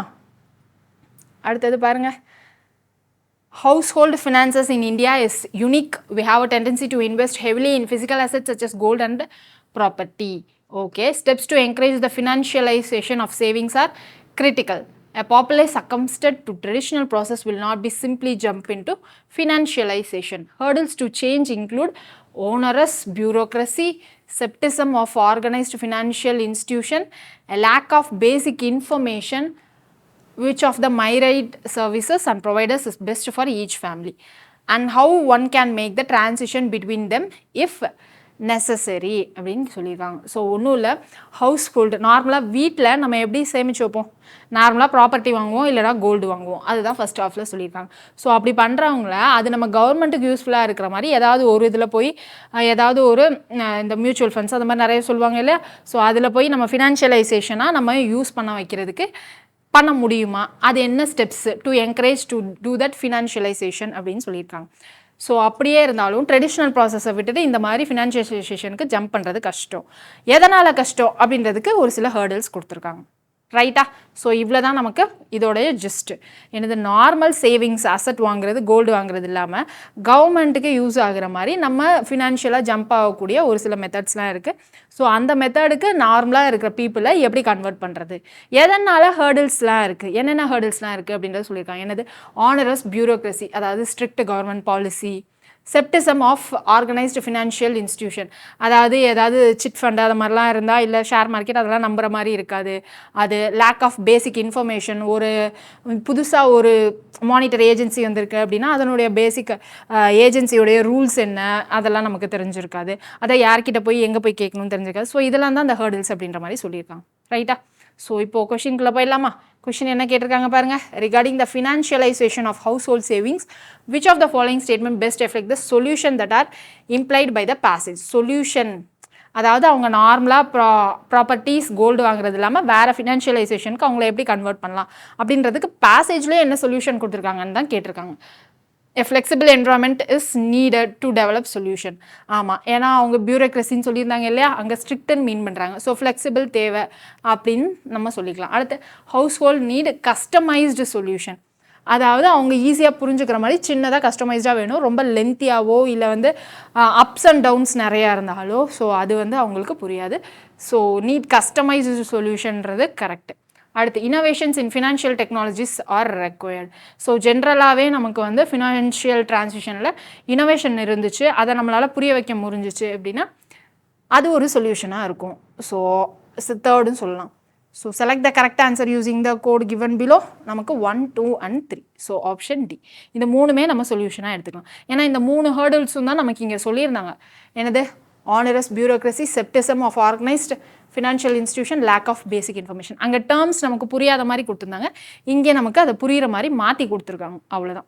ஸோ இதை நமக்கு பியூரோக்ரஸினா என்னன்னு தெரியும். ஸோ இங்கே ஆர்கனைஸ்டு ஃபினான்ஷியல் இன்ஸ்டியூஷனை பற்றி நம்பிக்கை இல்லை, ஏன்னா கான்டெக்சுவல் மீனிங் தெரிஞ்சு நம்ம இந்த மாதிரி கொஷின்ஸை எக்ஸாம் ஹாலில் அட்டன் பண்ணலாம், ஸ்கிப் பண்ண வேணாம். ஓகேவா? ஸோ நெக்ஸ்ட் பார்க்கலாமா? நெக்ஸ்ட் பாருங்கள். Pharmaceutical patents grant protection to the patentee for the duration of patent terms. The patentees enjoy the liberty to determine the prices of medicines, which is time limited to the period of monopoly but could not be unaffordable to the public. So என்னது அப்படின்னா, ஒரு medicine ஒருத்தங்க கண்டுபிடிக்கிறாங்க அப்படின்னா அவங்களுக்கு patent rights கொடுப்பாங்க இல்லையா. So அந்த பேட்டன்ட் ரைட்ஸ் கொடுக்கறதுனால என்ன நடக்கும், அவங்க மெடிசனுடைய ப்ரைஸை ஃபிக்ஸ் பண்ணிக்கலாம். அது என்ன ஆகும் அப்படின்னா பப்ளிக்கு அது அன்அஃபோர்டபுளாக போகலாம். அதுதான் மீன் பண்ணியிருக்காங்க. அடுத்து such patent protection afforded to a patentees is believe to benefit the public over longer term through innovations and research and development, although it comes at a cost in the nature of higher price for the patent medicines. So அந்த மாதிரி pattern ப்ரொடக்ஷன்லாம் இமீடியட்டாக use ஆகலைனாலும் கொஞ்சம் நாள் கழிச்சு, ஏன்னா அதே chemical நேமை வச்சு யூஸ் பண்ணாமல் அதை கொஞ்சம் ஆல்ட்ரு பண்ணி ரிசர்ச் அண்ட் டெவலப்மெண்ட்லாம் பண்ணிவிட்டு அதுக்கு தேவையான ஆல்டர்னேட்டிவும் கொண்டு வந்து அது மாதிரி ஹெல்ப் ஆகும். அப்படியே ஹெல்ப் பண்ணாலும் அவங்க என்ன சொல்கிறாங்க, அதனுடைய காஸ்ட் வந்து ஹையராக தான் இருக்கும். ஏன்னா அதை அவங்களுக்கு டெவலப் பண்ணுறதுக்கு அவங்களுக்கான மினிமம் மேனுஃபேக்சரிங் ப்ரைஸஸ்லாம் இருக்கும்ல. ஸோ அதனால் அப்பையும் அது ஜாஸ்தியாக இருக்குன்ற மாதிரி தான் சொல்கிறாங்க. ஓகே.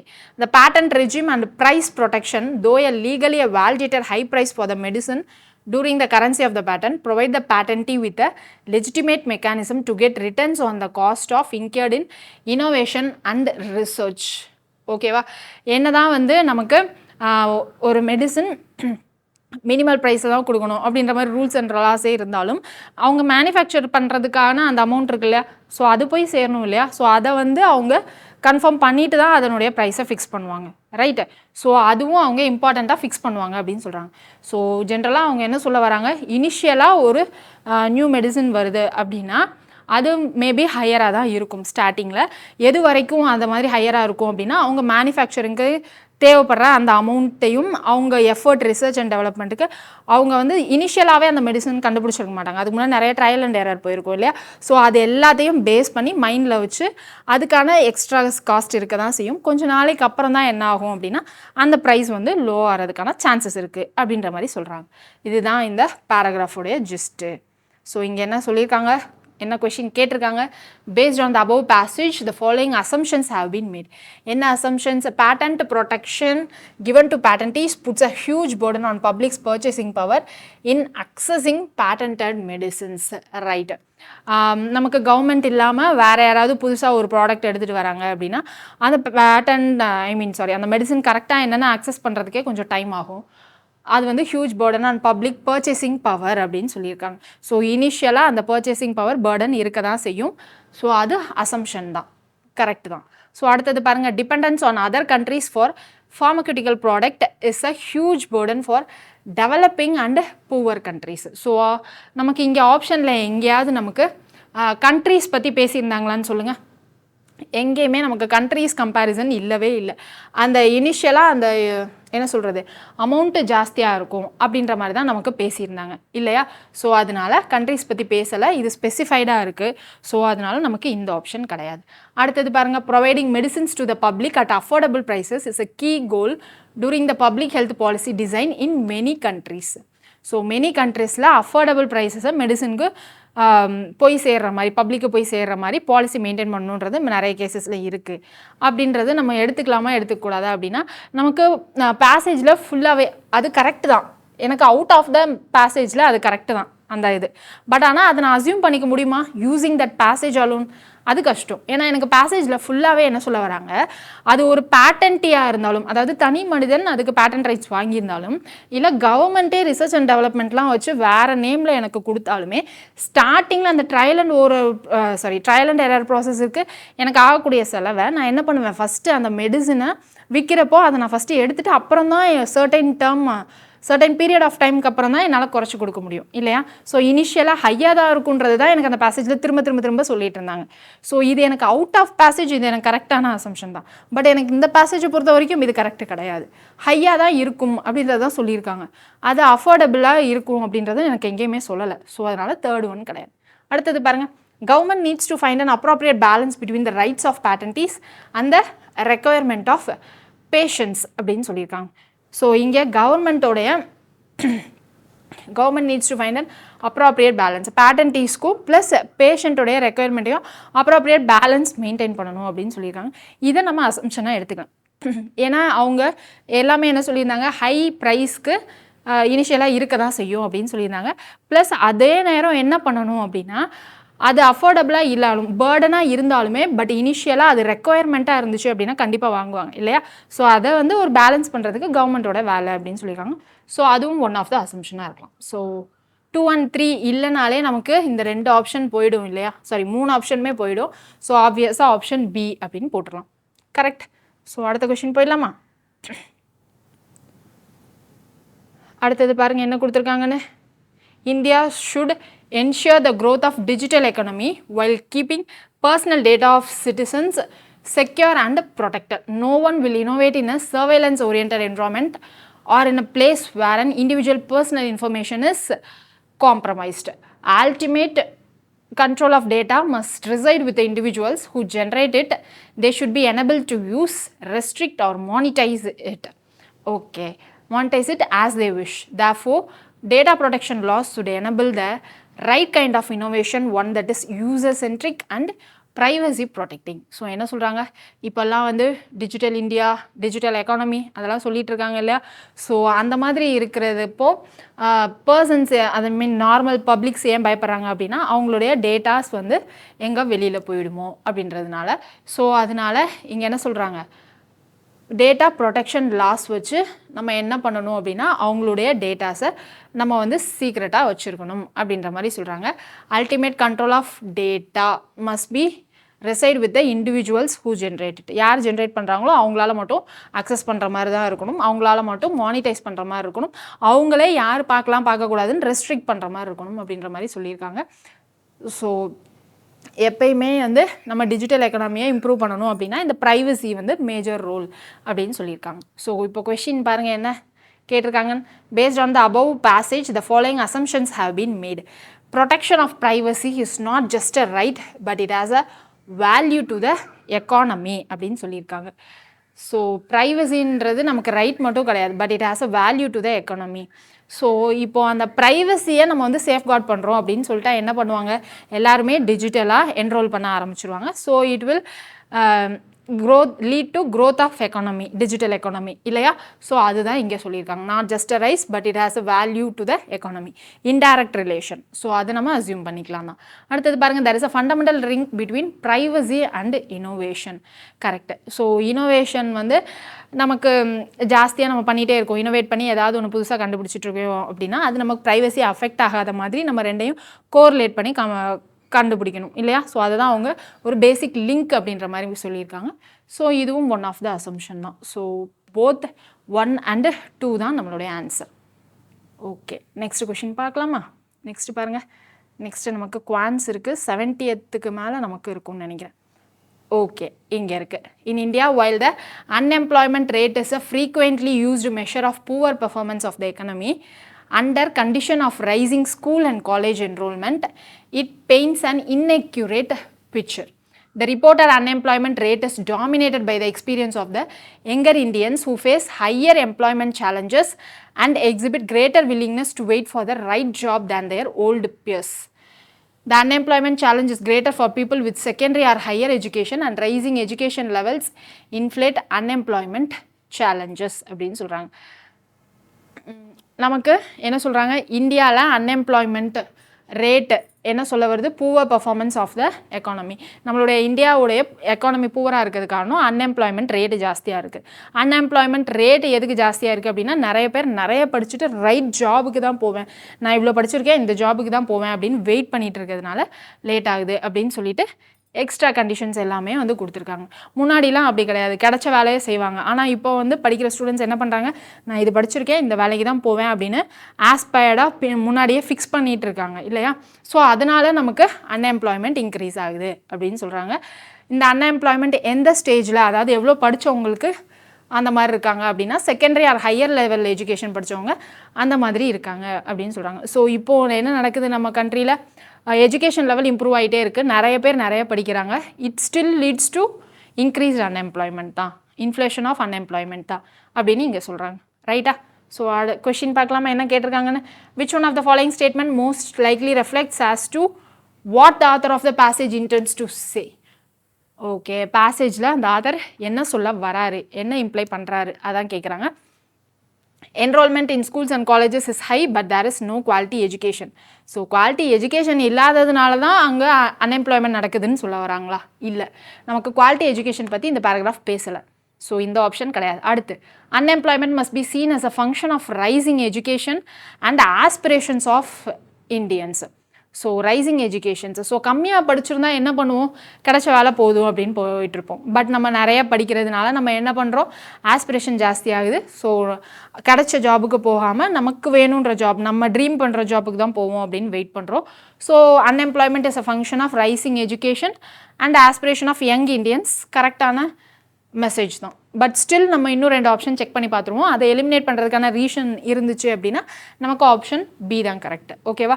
ஸோ அடுத்த ஆப்ஷன் பாருங்கள், there are no labour intensive industries to accommodate the huge number of unemployed people. இல்லை, நமக்கு இண்டஸ்ட்ரீஸ் இல்லைன்றதை நமக்கு சொல்ல வரல அந்த பேசேஜில். ஸோ ஆப்ஷன் சி கிடையாது. The education systems should be properly designed so as to enable the educated people to be self-employed. Self-employment பற்றி நமக்கு இங்கே பேசல. என்ன சொல்ல வராங்க, அந்த யங் பீப்புள் இப்போலாம் ரைட் ஜாப் கிடைச்சா போகணுன்னு இருக்காங்க அப்படின்றது தான் மேஜராக ஸ்ட்ரெஸ் பண்ணுறாங்க இந்த பேராகிராஃபில். ஸோ அதனால செல்ஃப் எம்ப்ளாய்ட் பற்றி பேசல. ஸோ ஆப்ஷன் டி கிடையாது, ஆப்ஷன் பி மட்டும் தான் நம்மளுடைய கரெக்டான ஆன்சர். கிளியர்? அடுத்த கொஷின் போயிடலாமா? அடுத்தது பாருங்கள், இன்னும் 2 பேசேஜ் தான் இருக்கும்னு நினைக்கிறேன். ஏன்னா நம்ம 72 வந்துட்டோம் கிட்ட. ஸோ டோட்டலாக 80 கொஷின்ஸ் தான் இல்லையா? ஸோ நெக்ஸ்ட் பாருங்கள், science by itself is not enough. There must be a force and discipline outside the science to coordinate them and point to a goal. It is not possible to run a course aright when the goal itself has not been rightly placed. So science மட்டும் enough கிடையாது அப்படின்னு சொல்கிறாங்க. எதுக்காக? ஒரு கோலை reach பண்ணுறதுக்காக. அதை பின்னாடி இருந்து ட்ரைவ் பண்ணுற ஒரு ஃபோர்ஸும் ஒரு டிசிப்ளினும் ரொம்ப ரொம்ப முக்கியம் அப்படின்னு சொல்லியிருக்காங்க. அடுத்து, what science need is philosophy, the analysis of scientific method and the coordination of scientific purposes and results. Without this, any science must be superficial. ஓகேவா? ஸோ அது ஒரு ஃபிலாசபிக்கலாக அனலைஸ் பண்ணுற மாதிரி இருக்கணும். அப்படி இல்லைனா சயின்டிஃபிக் பர்பஸ் வந்து ஒரு சூப்பர்ஃபிஷியல் பிலீஃப் ஆகிடும். ஓகே, அடுத்து, government suffers precisely like science for lack of philosophy. Philosophy bears to science the same relationship which statesmanship bears to politics. So அந்த சயின்ஸு டிசிப்ளின் வேணும் அதெல்லாம் சொல்லியிருக்காங்க இல்லையா? ஸோ அதை ஃபிலாசபி வேணும்னு சொன்னதை இங்கே கவர்மெண்ட்டோடையும் அந்த பாலிட்டிக்ஸோடையும் கம்பேர் பண்ணியிருக்காங்க. அவ்வளோதான். Movement guided by total knowledge and perspective as against aimless and individual seeking. சரியா? Just as a pursuit of knowledge becomes scholatism when divorced from actual needs of the men and life, so the pursuit of politics becomes a destructive bedlam when divorced from science and philosophy. So டோட்டலாக என்ன பண்ணியிருக்காங்க அப்படின்னா, government பாலிட்டிக்ஸையும் science ஃபிலாசபியையும் compare பண்ணி அவங்களுடைய responsibilities and கோல்ஸையும் 2 பேருடைய பெர்ஸ்பெக்டிவ்ஸையும் compare பண்ணியிருக்காங்க. Okay, so question என்ன கேட்டிருக்காங்க, which one of the following statement best reflects the most rational, logical and practical message? Modern statement needs to well trained in scientific methods and philosophical thinking to enable them have a better perspective of their roles, responsibilities and goals அப்படின்னு சொல்லியிருக்காங்க. So நமக்கு கோல் reach ஆகுறதுக்கு ஒரு discipline வேணும், ஒரு philosophical approach வேணும்னு சொல்லியிருந்தாங்க. ஓகேவா? பட் ஆனால் இங்கே என்ன சொல்கிறாங்க, வெல் ட்ரெயின்டு சயின்டிஃபிக் மெத்தட்ஸ்லாம் தேவைப்படும் அப்படின்றத இங்கே எக்ஸ்ட்ராவாக சொல்லியிருக்காங்க. ஸோ இது நமக்கு கிடையாது, கன்வே பண்ணல பேசேஜ். அடுத்தது பாருங்கள், it is not desirable to have government managed by empirical statement unless well mixed with others who are all grounded in learning and reflect wisdom. So இங்கே நமக்கு சயின்ஸ் அண்ட் ஃபிலாசபி பற்றி மட்டும் பேசல, government and politics பற்றி பேசியிருந்தாங்க இல்லையா? So ரெண்டையும் compare பண்ணி பேசுகிறப்போ எனக்கு என்ன சொல்லியிருந்தாங்க அப்படின்னா, டிசைரபிள், என்னுடைய கவர்மெண்ட் எனக்கு டிசைரபிளாக அது அக்செப்டபிளாக இருக்கணும் அப்படின்னா எனக்கு அங்கே அதிகாரம் செலுத்தக்கூடியவர்கள் மட்டும் இல்லாமல் எப்படி இருக்கணும், கிரவுண்டடாகவும் ப்ளஸ் எனக்கு வந்து எல்லாமே மிக்ஸ் பண்ண பர்சன்ஸாக தான் இருக்கணும் அப்படின்றது சொல்ல வராங்க அப்படின்னு சொல்லியிருந்தாங்க. அதே தான் நமக்கு சயின்ஸோட கம்பேர் பண்ணியிருந்தாங்க. சயின்ஸ் மட்டும் நமக்கு பத்தாது, ஒரு டிசிப்ளின், ஒரு ஃபிலாசபி, ஒரு அனாலிசிஸ் எல்லாமே வேணும் அப்படின்றத சொல்லியிருந்தாங்க. ஸோ அதை தான் கவர்மெண்ட்டோடையே எனக்கு இங்கே கம்பேர் பண்ணியிருக்காங்க. ஸோ இதுதான் எனக்கு இந்த பேசேஜில் கன்வே பண்ண வராங்க. ஸோ ரிமைனிங் 2 ஆப்ஷன்ஸ் எலிமினேட் பண்ணுறதை பார்த்துலாமா? As a statement, bureaucrats are the products of society. It is desirable to have a system of education in a society that focuses on training its citizens in scientific method and philosophical thinking from a very age. இல்லை, அவங்க டோட்டலாக அந்த government என்ன சொல்கிறது, சிட்டிசனை train பண்ணணும், both philosophical and சயின்டிஃபிக்கல்னு சொல்ல வரல. அவங்க இந்த சயின்டிஃபிக் அப்ரோச்சையும் இந்த கவர்மெண்ட் பாலிட்டிக்ஸ் அப்ரோச்சையும் ரெண்டையும் வேர்சஸ் வச்சு கம்பேர் தான் பண்ணியிருக்காங்க. ஸோ அதனால் இது கிடையாது. It is desirable that all scientist need to be philosophers. இல்லை, நமக்கு மேஜராக சயின்டிஸ்ட்டு ஃபிலாசபர்ஸ் இதை கம்பேர் பண்ணல. சயின்டிஸ்ட்டுக்கு எக்ஸ்ட்ரா எப்படி ஃபிலாசபி அனாலிசிஸ் தேவைப்படுதோ அதை மாதிரி கவர்மெண்ட்டுக்கு கிரவுண்டடாக இருக்கிற பர்சன்ஸ் எல்லாருமே மிக்ஸ்டாக எனக்கு தேவைப்படுறாங்க அப்படின்றது தான் கம்பேரிட்டிவ்லி எனக்கு அந்த பேசேஜில் ஜிஸ்டாக சொல்ல வராங்க. So option B is the correct answer. அடுத்த கொஷின் பாருங்கள், last and final question for this session. The last end of the state is not to dominate men or to restrain them from fear.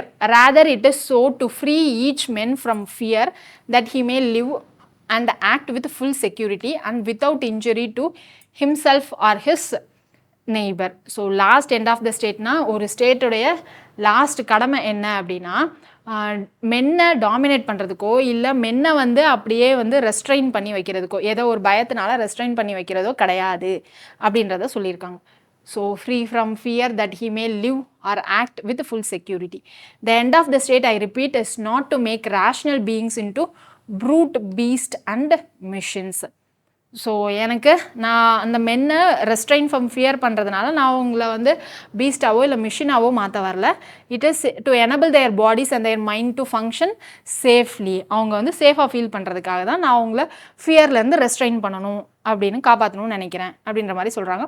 It is to lead men to live by and to exercise a free reason that they may not waste their strength in ஹேட்டட் anger and guile nor act unfairly towards one another. So அந்த fear இல்லாமல் இருந்தாங்க அப்படின்னா என்ன நடக்கும்னா அவங்களுடைய ஸ்ட்ரென்த்தை தேவையில்லாமல் வெறுப்பு கோவம் இதிலலாம் வேஸ்ட் பண்ண மாட்டாங்க. ஸோ அதனால் மென் வந்து என்ன பண்ணணும், ஃபியர்லேருந்து வெளில வரணும் அப்படின்னு சொல்லியிருக்காங்க. ஸோ இங்கே கொஷின் என்ன கேட்டிருக்காங்கன்னு பாருங்கள். Based on the above passage which one of the following term best expresses the ultimate goal of the state. Ultimate goal of the state என்னது? பர்சனல் சேஃப்டியா? பர்சனல் சேஃப்டி இங்கே டு ஃபங்க்ஷன் சேஃப்லி. யாரோட function safely? Mind function சேஃபாக இருக்கிறதுக்காக. So personal safety கிடையாது. Health of body and mind இதை வச்சுக்கலாம். அடுத்தது பாருங்கள், கம்யூனல் ஹார்மோனி இதுவும் கிடையாது. Liberty. So free from fear. Free from fear அப்படின்னு சொல்லியிருந்தாங்களா? ஸோ இங்கே எனக்கு ultimate goal of the state என்னது? லிபர்ட்டி தான். ஓகேவா? It indirectly leads to good health of body and mind. So option D is the correct answer. Okay, so இதோட நம்ம 2023 reading comprehension கொஷினை ஃபுல்லாக பார்த்துட்டோம். ஸோ நெக்ஸ்ட் கிளாஸில் நம்ம குவான்ஸோடைய இன்னொரு டாபிக் பார்க்கலாம். சரியா? ஸோ நமக்கு பேசிக் அல்ஜிப்ராவை பொறுத்த வரைக்கும் நம்ம ஏற்கனவே போன கிளாஸஸ் பார்த்ததோடு போதும். நம்ம ஒரு டாபிக் எடுத்துக்கிட்டோம் அப்படின்னா அது லென்த்தாக போயிட்டே இருக்கும். பட் நமக்கு காம்படிட்டிவ் எக்ஸாம் பொறுத்த வரைக்கும் எங்கே படிக்கணும், எங்கே எதை படிக்கணும், எவ்வளோ படிக்கணும், லிமிட் இருக்குது. சரியா? ஸோ அந்த லிமிட்டோடு நம்ம டீச் பண்ணுறோம். ஸோ நம்ம சொல்கிற டாபிக் மட்டும் கொஞ்சம் லிமிட்டடாக படிச்சுக்கிட்டிங்கன்னா போதும். அப்போ தான் நம்ம அடுத்தடுத்த டாபிக் உள்ள போகிறப்போ ஈஸியாக கவரும் பண்ண முடியும். சரியா? ஸோ நம்ம சொன்ன டாபிக் புரியுதா, நம்ம எடுத்த கிளாஸ் புரியுதான்னு மட்டும் வச்சுக்கோங்க. இந்த டாப்பிக்கு கனெக்டிவிட்டி எனக்கு இன்னும் டீட்டெயில்ஸ் வேணும் அப்படின்ற மாதிரி நீங்கள் வாஸ்ட்டாக யோசிக்க தேவையில்லை. ஓகேவா? ஸோ நீங்கள் உங்கள் மைண்டில் இருக்க நாலேஜையும் கொஞ்சம் ரெஸ்ட்ரைன் பண்ணால் தான் நம்ம காம்படிட்டிவ் எக்ஸாம்ஸை கிளியர் பண்ண முடியும். டீப்பர் அண்ட் டீப்பர் டிக் பண்ணிட்டே போகிறதுக்கு நம்ம இந்த CSAT பேப்பரை நம்ம மெயின்ஸில் எடுத்துகிட்டு போய் எழுத போகிறது கிடையாது. ஸோ அதனால் கொஞ்சம் கன்ஃபைண்டாக நம்ம CSAT பேப்பரை படித்தா போதும். சரியா? ஸோ நாளைக்கு குவான்ஸ் கிளாஸில் மீட் பண்ணலாம். உங்களுக்கு யூஸ்ஃபுல்லாக இருந்துச்சு அப்படின்னு நினச்சிங்கன்னா டெஃபினட்டாக உங்கள் ஃப்ரெண்ட்ஸோட ஷேர் பண்ணுங்கள். தேங்க்யூ.